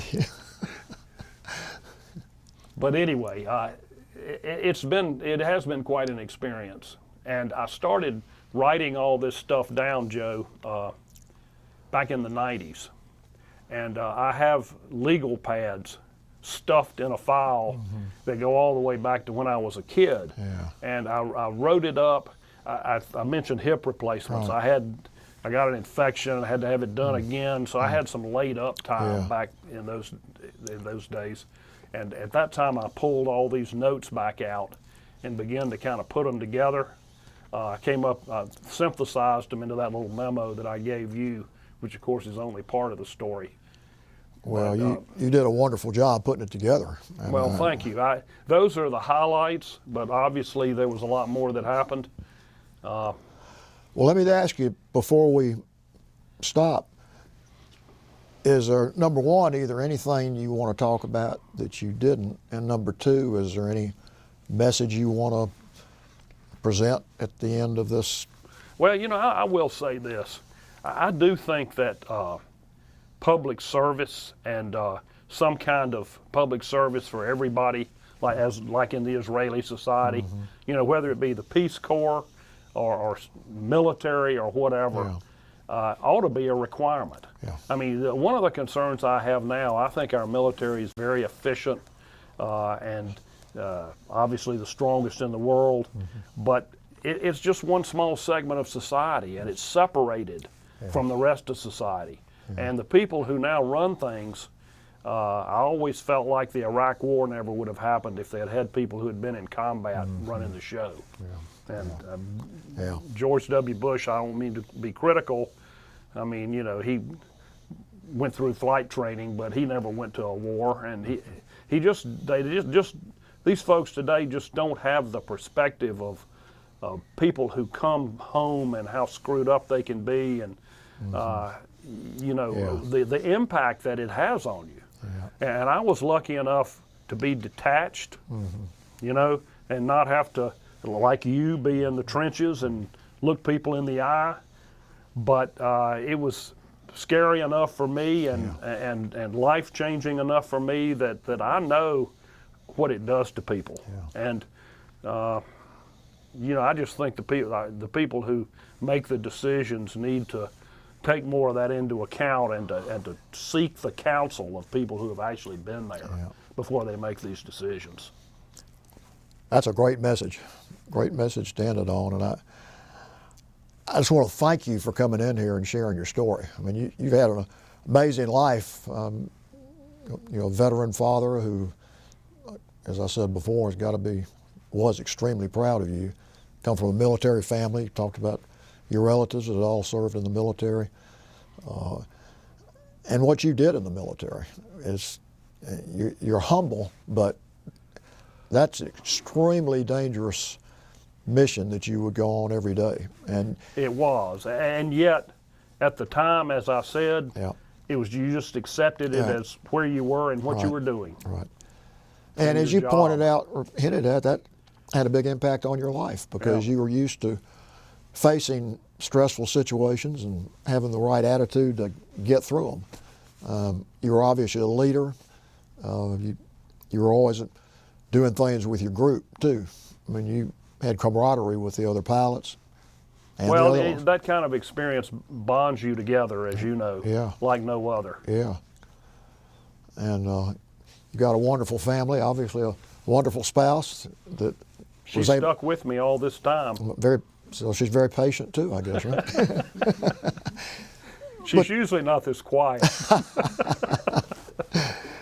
Well, to be able to spend time over in the Pacific where you were, I mean, that's a real experience. And in Greece, she was much more involved in my military than a lot of wives would be. She and the other wives, we didn't have children at that. We intentionally waited to have our kids until I got off sea duty. And y'all were able to see places like Greece and Hong Kong together that not many people that age at the time were seeing. That's right. But you're you're a good example for your children, I know. Well, And, thank you for saying that. And you're a good example for everybody, and appreciate you coming here, and we really appreciate your service. So thank you for your service. Thank you, Thank you. and you too, Sue. And that jacket, we forgot to get that jacket. Oh yeah, we did. Well, So we're good. We're still on camera. It's still on, okay. Okay. Still on, so Well, tell I us about brought the jacket. one of I had 2 flight jackets. They're both looking a little ratty at this point, as you can see. But this one is the one we wore actually flying because it was more flexible. I also have the leather jacket that was more or less a dress jacket, really. We didn't usually wear it in the airplane. And I'm now having it refurbished. This one says Lieutenant John Sherrill. It's got Carrier Air Wing 10, which is the air wing we were on in the Intrepid. The leather jacket has all my patches on it. Skyraider patch, Gulf of Tonkin Yacht Club, all of those things that we used to put on our jackets. And it is now being redone by a woman who promises she'll make it look like new. So we'll see. I'll bring it up here and show it to you soon. That'd be great. All right. Well, thank you so much. Thank you for coming. Yep, All righty. enjoyed it. On camera. Today is Thursday, February 14th, 2019. We are here at the Atlanta History Center. My name is Sue Verhoff. I'm Director of Oral History and Genealogy at the Atlanta History Center. With me today, we're very honored to have Mr. John Sherrill. Mr. Sherrill served in the United States Navy.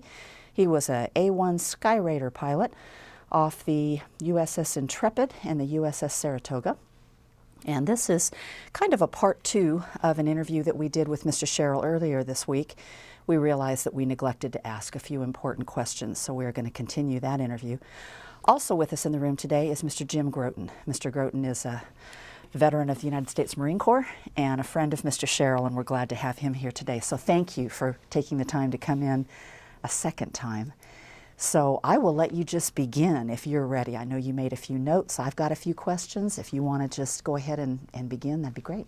Okay, I'll try not to cover the same things I covered last time, which was my personal history and my flight training, and then some of the details of the trip or the cruise over to Vietnam on the Intrepid. I thought today what I would like to do is talk a little bit more about carrier life. It has come to the fore recently because I have seen some reports on the new Gerald R. Ford that's going to be, it's not, I think it's commissioned but not yet out, hadn't taken its first cruise yet. It's been on a shakedown cruise. And there's some interesting new innovations on that carrier that are different than what has been even on the nuclear carriers that have come before it. So I wanted to talk a little bit about that. But my personal experience, of course, goes back to the Vietnam era. Being on active duty from 63 to 69, I got my wings in 64. I talked about that process last time. I have now landed on 5 different carriers. I say now, I don't think I'm going to be landing on any more, so that's probably going to be it. Around 30 to 35 landings, interestingly, on the USS Randolph that was just decommissioned a couple of years ago. My first landings were in flight training after basic training in the T-28, which is a prop aircraft, single engine prop that all Navy pilots go through in basic training. And we went out to the ship and got, as I recall, 7 landings. That's kind of a cycle. So they took a group of students out for your first carrier landings led by an instructor. The technique, which is the same for F-18s today as it was for T-28s back in the day, is you're usually in a 4-plane flight.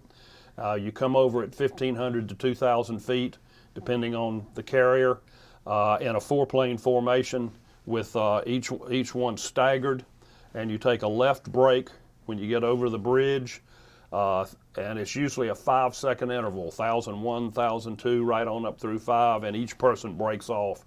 And that creates pretty much a 30-second interval between airplanes because of the turn radiuses involved. You come downwind, maintaining your altitude, 1,500 feet, and then you turn into final to land on the ship.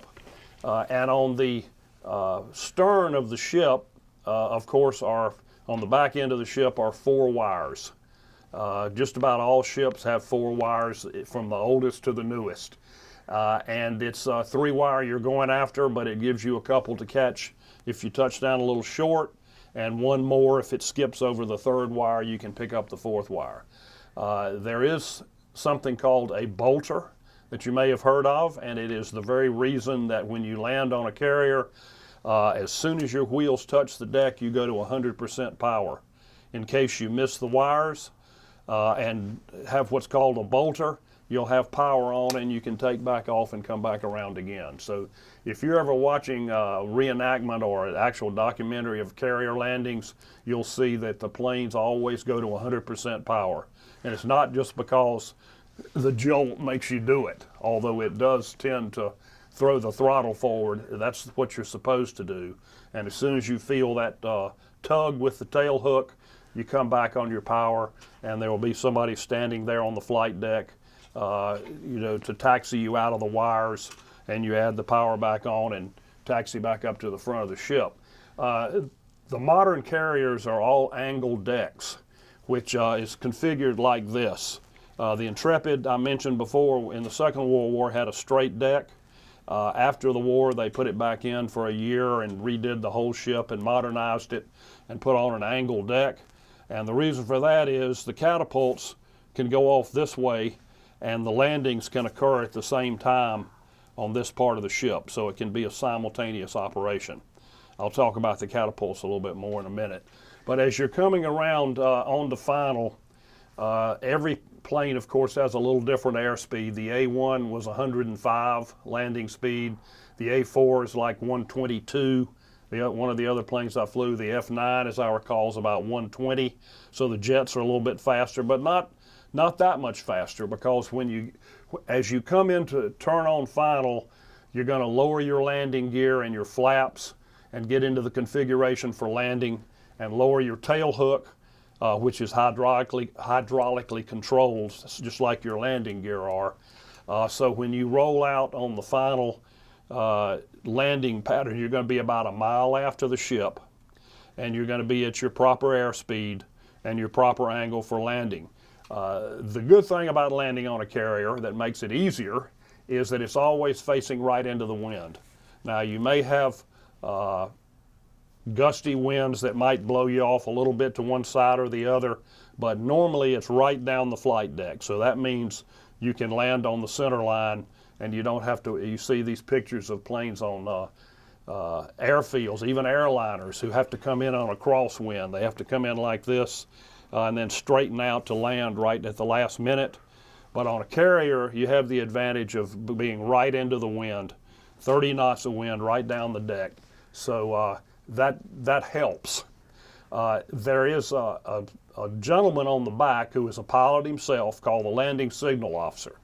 And the LSO is a very valuable guy because he can look at the configuration of the aircraft and actually tell when the airspeed is going to go off or when you're going to go low or high. If your nose is too high, you're going to lose some of your lift, and he can see that configuration. So he'll call, you may hear power, and you just juice a little bit of power on. From the cockpit, what you're seeing is what's called a Fresnel lens. It's spelled Fresnel, because I Googled it yesterday. It was invented by a Frenchman back in the late 1800s, and it's used on lighthouses and a lot of different things. It's a concave mirror, basically, that light is projected off, so that when you're on the glide path, if you see a green light called the meatball, it means you're right in the center, you're on the right glide path, and your job is to keep that ball green until you smash into the deck. People like to say that landing on a carrier is a controlled crash. That's pretty much it. You just fly it right into the deck.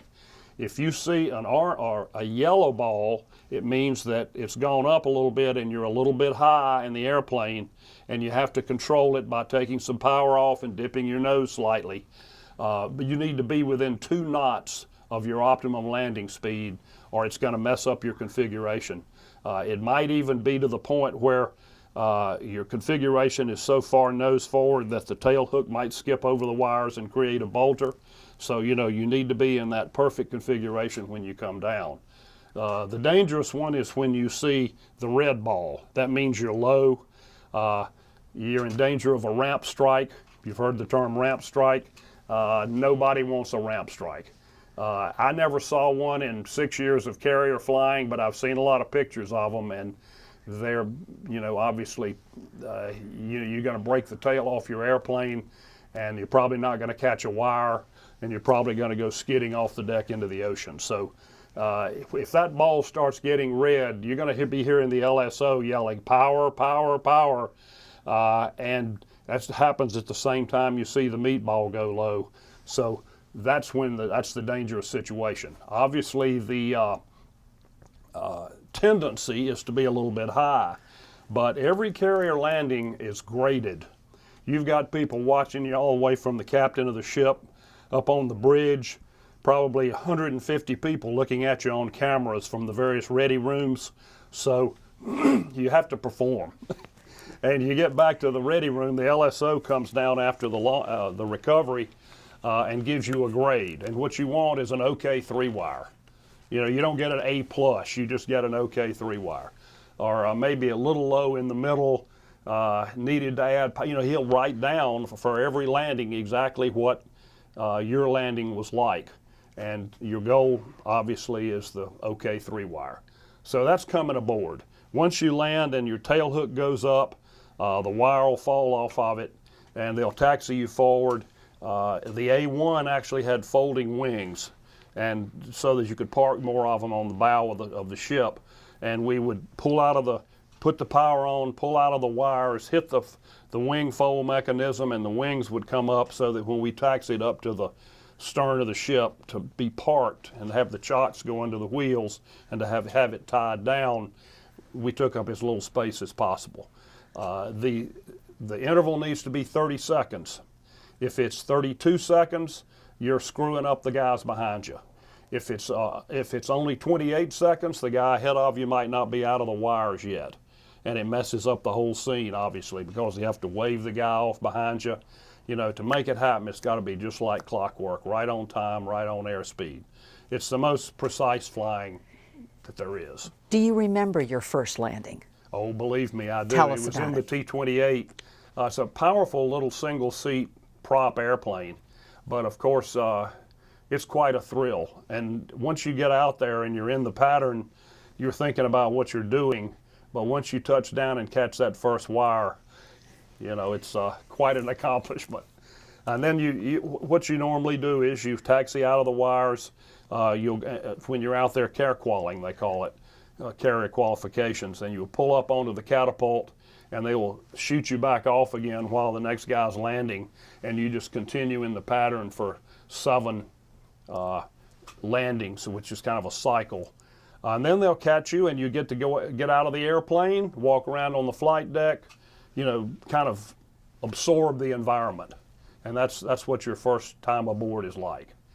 The catapults, I'll talk a little bit about that. Of course, if you have ordnance on your airplane like we did in Vietnam, you're going to be catapulted out every time.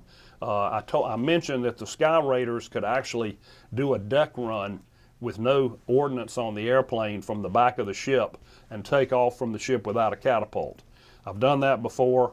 It's a lot more comfortable to be catapulted off, frankly, because as you know, you go from 0 to airspeed by the time you get to the end of the flight deck. And they're on the Intrepid. There are now 4 catapults on the bigger ships, the newer nuclear-powered carriers, and they have actual catapults on the angled deck as well, so that they obviously can't land and catapult at the same time, but they can shoot off 4 airplanes more or less simultaneously, or one right behind the other. The technique is to taxi up onto the catapult with the guy, maybe a little bit of right brake, to get you straight on the catapult. They hook a wire up under each wing, and one interesting thing that I found out about the Gerald Ford, it's going to be a different kind of catapult, but they have used steam catapults on Navy carriers literally since the Second World War. I mean, it's a technology that's just been so reliable that they've continued to use it. They build up the steam pressure below decks, under the mechanism. The flight officer on the deck will give you the turn up signal. You'll go to 100%. You'll look at your instruments. You'll salute, put your head back, and you go. When you get to the end of the flight deck and you're at airspeed, the maneuver, if you're on the right catch, you'll turn a little bit to the right. If you're on the left catch, you'll turn a little bit to the left. So in case you go in the water, the ship doesn't run over you. So that's common sense maneuver. There is something called a cold cat shot, which I've seen twice. What happens is somehow the steam mechanism malfunctions, and instead of shooting the plane off, it just drags it down the deck and plops it over the end of the carrier. We were coming back from our first med cruise on the Shangri-La. I mentioned to you that I was on the Shangri-La, and the commanding officer of one of the F-8 squadrons, one of the jet squadrons, was, we were all flying off going home. And we normally have 12 to 14 airplanes in a squadron and 24 to 25 pilots. So the top senior 12 people are the ones who get to fly off and go home first, and everybody else has to ride the ship in for the next 2 days or day and a half. So this guy gets shot off in his F-8. He gets a cold cat shot. It drags him down the deck. You saw the F-8 disappear over the front of the flight deck. The next thing you see is his chute when he ejected out of the airplane. He went up about 50 feet in the air, settled back down into the ocean. The ship did not run over him. The helicopter zoomed down and picked him up. They always have helicopters, rescue helicopters circling around the side of the ship for just such a contingency. So they picked this commander up out of the water, plop him down on the flight deck. Of course, they have to suspend operations while this is all going on. And I swear to God, that guy got out dripping wet and tried to go up and pull one of his junior officers out of another plane so he could fly home. And the commanding officer of the ship said, "Get that guy off the flight deck." But he was determined he wasn't going to miss that fly off. Lucky to be alive, but at any rate. And the other one I saw, the wire actually fell off and it spun the airplane around, and it did not go off the ship, so it was not the disaster that this one was, or the near disaster. But it happens very, very, very rarely. Out of thousands of launches, every now and then you'll get a cold cat shot, and that's kind of the result of it. As far as my ships, I said I had 30 to 35 landings on the Randolph, the 7 in the T-28, and then after I got off of the Intrepid, I transitioned into jets and was an instructor in the Advanced Jet Training Command down in Beeville, Texas, where you remember our kids were born there. We took students out to the ship, and so I landed in the F-9 Cougar. I think I took three groups of students. I was the flight leader, and they were doing their first jet landings. So I got about 20 landings in the F-9. And then after I got out of the Navy in July, before I went back to law school, I transitioned into A-4 Skyhawks, which I showed you the picture of last time.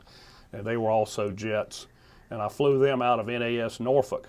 And before I went to law school or started law school, I had to transition to the A-4, and that's a period that takes, a month or so. So I actually went up to NAS Norfolk and went through the replacement air group for A-4s there, trained in the A-4, and then got 7 landings in the A-4, also coincidentally on the Randolph. The Randolph was used as the East Coast training carrier, basically. So I ended up with about 30 landings on the Randolph. And then the Midway, when I went into Skyraiders, I went to Lemoore Naval Air Station for my replacement air group in the Skyraider. And after that was over, we had our carrier qualifications, and I got 7 landings on the Midway. So that was now a museum down in San Diego. And then my 3 cruises on the Shangri-La, the Intrepid, and the Saratoga. I had over 100 landings on each one of those ships.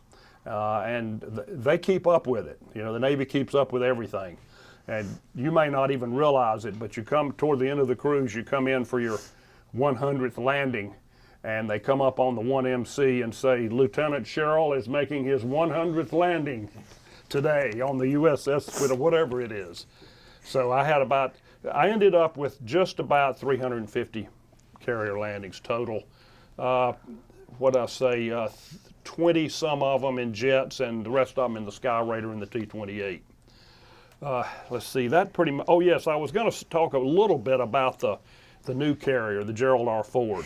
Can I back up just a little bit, John, and Yeah, ask you a sure. couple questions? Yeah, please stop me. I'm No, rambling this on. is great. So the cold cat shot that went badly, where the fella ended up having to parachute, I'm assuming that plane gone. Oh, the plane's at the bottom of So the, no way to recover. right off Jacksonville. Okay, Yeah. okay.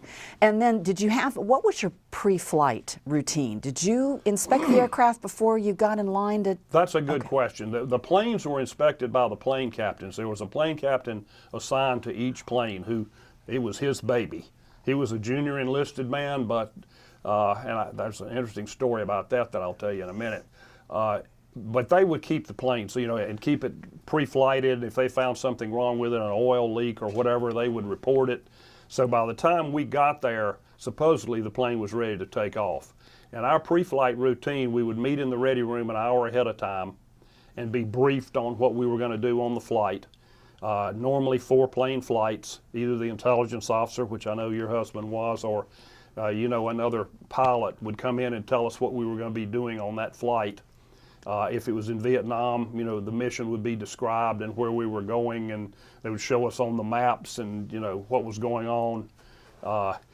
So that by the time you went to the flight deck, you were briefed and ready to go. You would all go up together. There was an escalator right outside our ready room, which took you to the flight deck, which was about 50 feet above. I will mention that the flight deck, of course, is where all the operations occur. The hangar deck is the next level below that, which is basically a big hangar. It's got the sides of the ship, and of course the flight deck is over it, and maybe 30-foot ceilings. So there is an elevator or 2 that go up and down from the flight deck. Bigger carriers have 2 of them. And after the planes land, they go down below to the hangar deck to be refueled and all of that, and to be checked out. So by the time you get to the flight deck, it has been pre-flighted. It's gone to the flight deck on the elevator. The plane captain has ridden up with it. He's checked off. As far as he can tell, everything's okay. We have a checklist. We would walk around the airplane and, of course, look for leaks and anything visible that you could see that might be wrong that needed to be reported. And then once you crank the airplane up, they used APUs, external power units, that they would hook up to the airplanes, and you would crank it that way. And the airplane would crank up, and then of course your instruments would come up. You'd be tethered to the deck with chocks under your wheels. You would go up in your power to about 40%, make sure everything was okay. By the time you got on the Catapult, it had been checked over 5 different times by 5 different people. Okay. So you pretty well were sure that everything was all right. You would never take off without a radio either, and sometimes you had radio problems. Mm-hmm. Sometimes you had to come back and land without a radio maybe, and there were procedures for that. If you were the flight leader, normally you would give the flight leader, over to somebody else, and you would fly on his wing, and when he would break off, then you could do your 5, you could do it without having a radio. You wouldn't have the LSO yelling in your ear as you landed. You have to do it on your own. But you didn't take off unless you were 100%. So that answers that question. You've done a fantastic job of explaining flight ops, carrier ops, in what I would consider probably kind of a best case scenario. What about nighttime and bad weather? Good questions. Bad weather is pretty hairy, because a carrier is, it's like a rock unless the seas are rough. And when it gets over probably 20 knots of wind, and you can see the white caps, and you've got big swells, a lot of times the deck of the carrier is moving up and down, and it may even be moving side to side. Frankly, it doesn't happen as often as you think it might, because the carrier is so stable. But we had those days. We had plenty of them. And a lot of times you may end up at the wrong time coming aboard, and it's the LSO's job. If the ship is sinking below you, he may wave you off and have you come back around again. And so, you just need to be synced up at the right time. If it's going down, you may or may not get a bolter out of it. And it's a lot harder, obviously, in those kind of conditions. At nighttime, it's very rare to fly in rough seas at night unless you're in combat and just absolutely have to launch missions. then it's just too dangerous. Night flying, my first cruise, interestingly, the Shangri-La, they used white lights on the flight deck, which we all wondered why they did it, because of course that destroys your night vision. It was easier for everybody on the flight deck, but after that the Navy went to red lights only for, you know, and you could see, the folks on the flight deck could see okay. You know, they had red light enough to see what was going on, and for us coming in for a landing, it was a lot better because the center line was red with green lights down the side of the landing area, so it, you know, it made it a lot better if your night vision, because if you would touch down and catch a wire and the bright white lights were on, that was fine. You know, you would blink a little bit, but if you got a bolter out of it, all of a sudden, you know, your night vision has been wiped out, and you're back in the air again, trying to get yourself reoriented. So that's why they cut out that white light on the flight deck stuff. As far as night missions go, in Vietnam, in the South, we flew very few because it was tough to support ground troops with any precision at night. And you know, now they've got the radar-controlled missiles and things that are much more susceptible to night flights. But over North Vietnam, we did fly missions at night.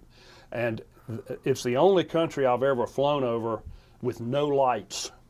It's unbelievable. It's a completely dark country. You know, it was very primitive society anyway, and it was kind of like North Korea. You see the pictures of South Korea and North Korea's black and South Korea's well lit. Well, that's kind of what it looked like. But we would fly our missions by navigational aid, and the ship might be 30 miles off the coast, and they would have us, our target would be a road intersection 50 miles inland, and we would go on the TACAN, which was the navigational aid, and you would fly out, say 280 for 55 miles, and one plane had flares, and he would roll in and drop a flare, and if you were lucky, there was the road intersection.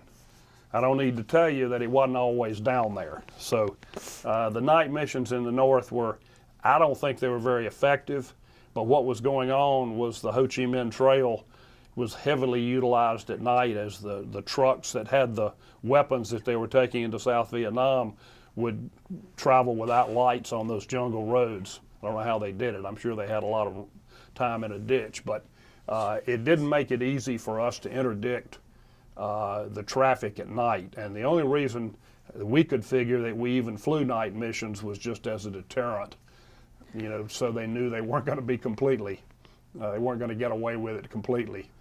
And we knew where the roads were, so we would try to find a target in there and usually bomb the intersection, so at least we would destroy the usability of the road that we were going in for. But in the Mediterranean, I mentioned before, they want you to have 1/3 of your landings at night, just for practice, just to make sure you're proficient. The optimum flight was what we called a pinky, when you would come back maybe 15 minutes after sunset, and that counted as a night landing. So everybody loved the pinkies, because you know, you could see what you were doing, but yet you got credit for a night landing. Well, you did a great job of explaining a pretty hairy landing on land when your oil tank was hit. Right. Scariest carrier landing or scariest carrier launch? Well, you know, we took hits over North Vietnam very frequently. And one time I had a problem with one of my ailerons, which is on the wing, so that, you know, it doesn't fly straight and level. You had to basically manually override the controls that you normally have. So you practically wrestle it onto the deck, if you see what I mean, if you get the picture. I had that happen one time. I know I had a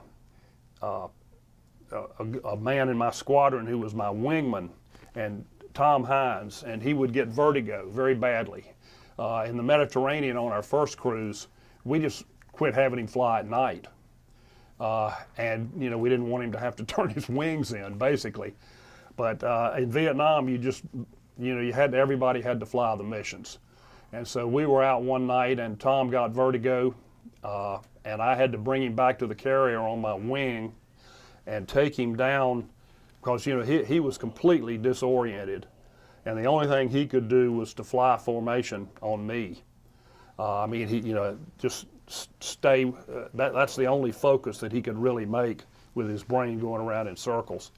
And he came down and landed on the ship and actually caught the wire. I mean, you talk about a controlled crash. It was very much a controlled crash. He blew a couple of tires, got out and went into the skipper's stateroom and said, "I hate to do it, Skipper," but he threw his wings on the table and said, "I'm gonna have to drop out." Tom has come back to our reunions. He's still a good close friend, lives in Raleigh. He spent the last 2 years of his tour on a destroyer. It happens. Some people get vertigo who didn't have it before, maybe a physical condition or whatever. But when you go through flight training, it's really, I thought about it later, it's just a matter of luck. If you have the spatial orientation that's necessary, they show you these pictures, of airplanes, and you have to say, well, which way this plane's turning, and some people just can't do that. They don't have the spatial orientation.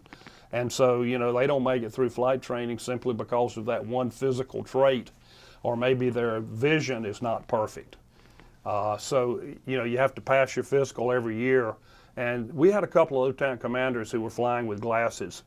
Once they get your wings, they're not going to boot you out if you have to wear glasses to fly.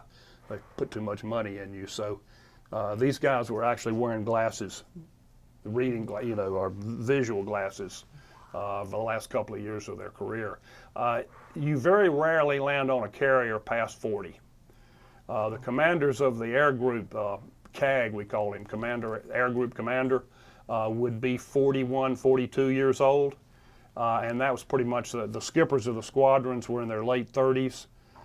You just lose too much hand-eye coordination and physical ability after 40 to be able to pull it off.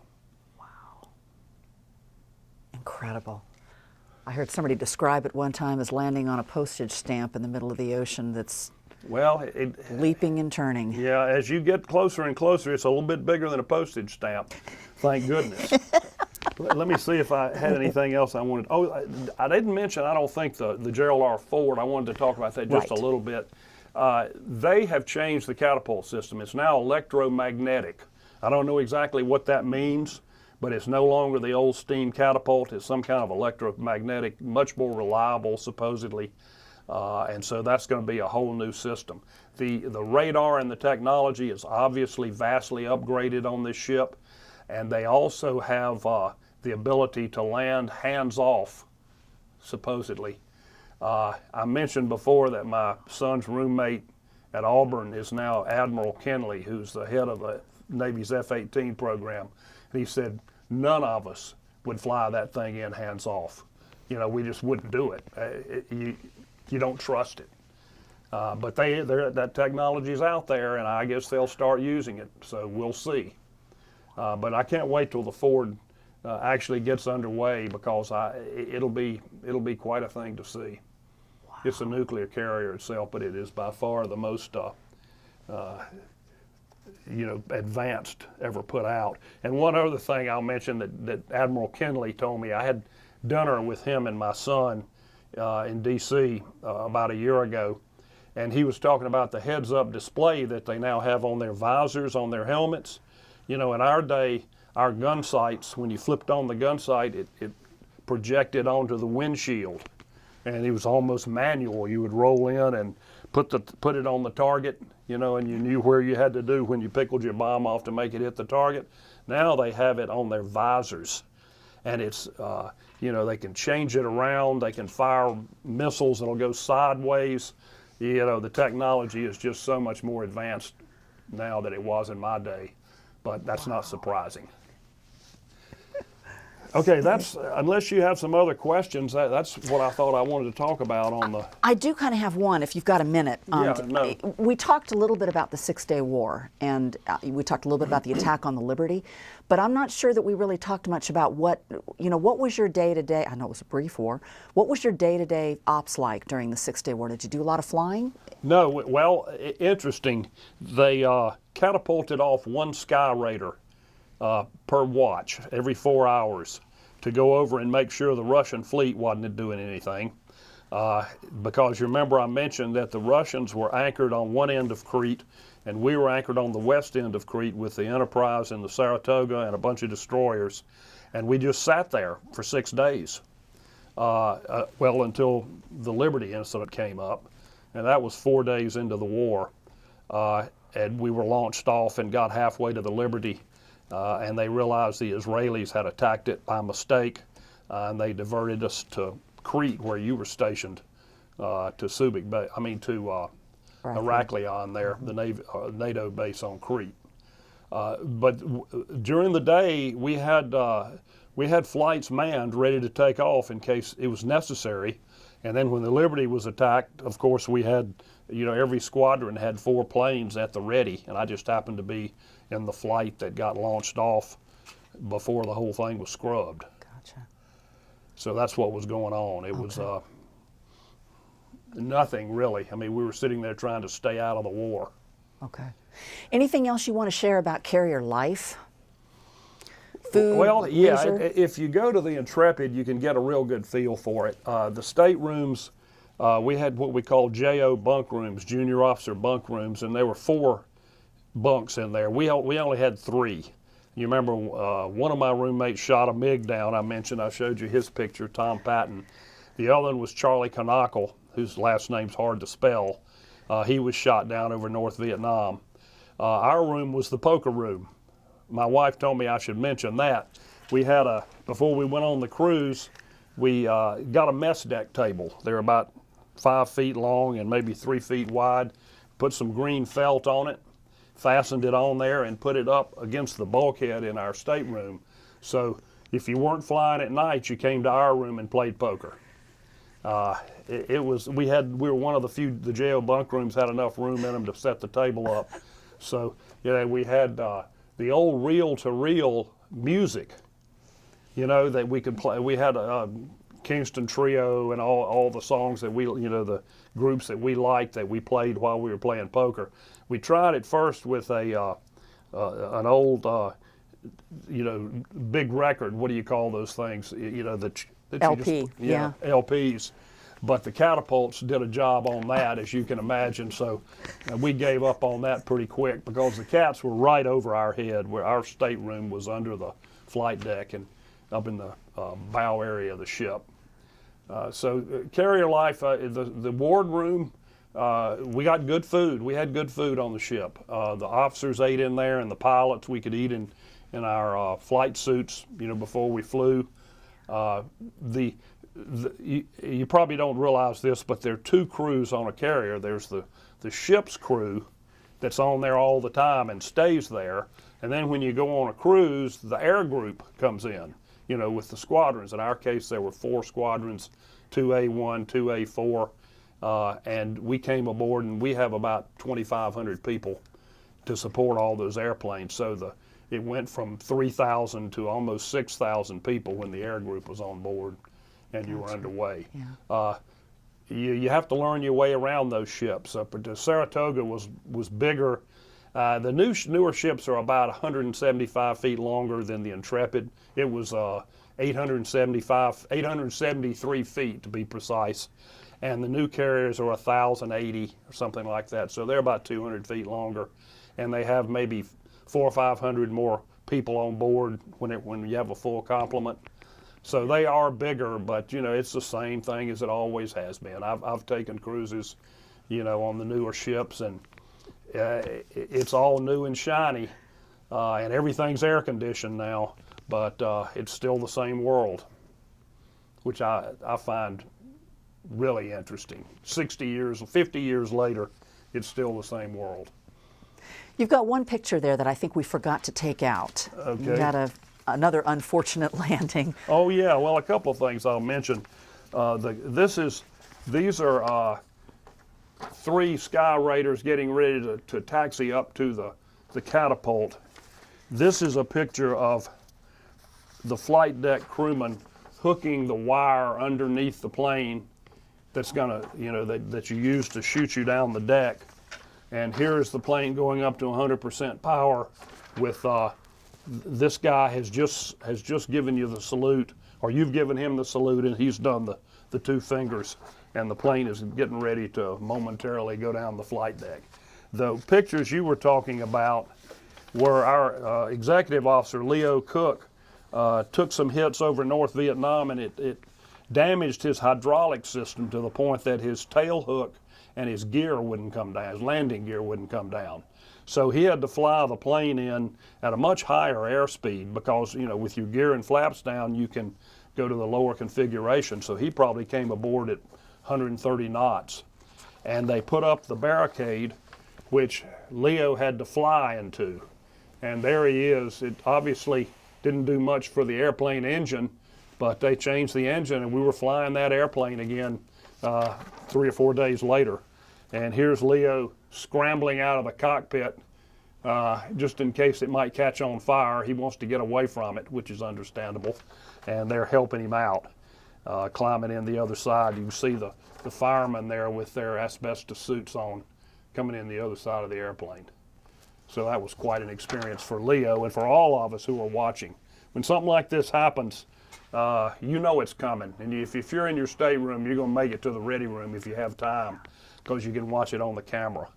And you can sit in the ready room and watch the planes come aboard, one at a time, and they land almost right on top of this deck camera. It's kind of recessed so it doesn't smash the camera, but the planes land right into that camera. It's really cool. So in that case, on ship, on the carrier, they were able to repair the engine and the undercarriage and everything and fly it again? Oh yeah. Wow. Well, Leo did a tremendous job. As you can see, he did not smash into the deck with his plane. He flew into the barricade first, and then Got it. you can see it didn't really damage the airplane that much. Wow.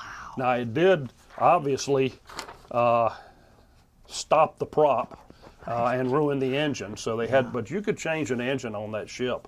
You might remember when I took that hit and had to land in country, they brought an engine from the ship and changed it there at that little field in South Vietnam. Right. And somebody flew it back out to the ship. That's some serious flying. That is amazing. Okay. All right, well, I wanted to talk a little bit about my family. I didn't really finish talking about them. Is it okay to move on to that? Absolutely. How are we doing? We're fine. Well, okay, we've got, Jim and I have a meeting to go to, but I did want to talk about this. I had more military history in my family than I mentioned before. My middle name is Anderson, and my great-great-grandfather, Anderson Idle, was in the Civil War. He's an enlisted man in the Civil War, and family lore has it that he walked back to High Point, North Carolina from Appomattox after the surrender. So my side were enlisted men. My brother Lee, who's now deceased from lung cancer, Lee wrote a book about 5 years ago about the North Carolina 21st Regiment with a history, a very well-researched history of the regiment that our family served in. The Idles and the Welches served in the Civil War. They signed up in Winston-Salem and stayed together all through the Civil War. And he published that, and it was quite a tome. Susie, my wife's great-grandfather, was General Braxton Bragg, for whom Fort Bragg is named. Of course, a senior Civil War general. My dad was in the Army in the Second World War. I mentioned that before. My youngest brother, David, was in the Navy, became a hospital corpsman, and was stationed at Oakland Naval Hospital for his career. And my brother Lee, who wrote the book, was in the Army and stationed in Saigon during the Vietnam era. My sons, Jim and I were talking about this on the way out here, both went to Sarah Smith Elementary School. We lived over in Pine Hills off Lenox Road. And Susie and I were presidents of the PTA in the Atlanta Public School System. And then when they went to middle school, we moved out to Fulton County, and they attended Riverwood High School. My youngest son, Jim, graduated from University of Colorado at Boulder, and now lives in LA. And I mentioned before, he's in the entertainment business. Andy graduated from Auburn with Admiral Kenley, his roommate, and went through SEAL training in the Navy, and became a Navy diver and spent 3 years in Hawaii after he got married. And my oldest grandkid was born at that big Army hospital out there on Oahu. So Andy's now an FBI agent. And after 9/11, he had interviewed with the FBI when he got out of the Navy, and then he went into the construction business, and the FBI called him up after 9/11 and asked him if he would interview again, and hired him, and he's been with them 17 years. Stationed in Washington for 6 years, went to Afghanistan for 4 months, is on the Southeastern SWAT team. He's quite a warrior. Very proud of him. And he is now 50 years old and is still a field agent. His wife, Kate, is an accomplished artist. She's a professional graphic design artist and does portraits and landscapes, and so we're real proud of her too. And my grandkids, Joshua and Elizabeth, are on Hope Scholarships at the University of Georgia now. Joshua is an accomplished musician, plays in 2 bands in Athens, in the Athens music scene. And Elizabeth is now studying for a semester at Oxford in England. We got an email from Paris. She had gone to Paris last weekend. So that's the family. Susie, I did want to mention this. She was an elementary school teacher, as I mentioned, when I was in the Navy, and would come over and meet me in the summer times. When Andy and Jim went to school, she went back to Emory and got her PhD. So she's now Dr. Susie Sherrill.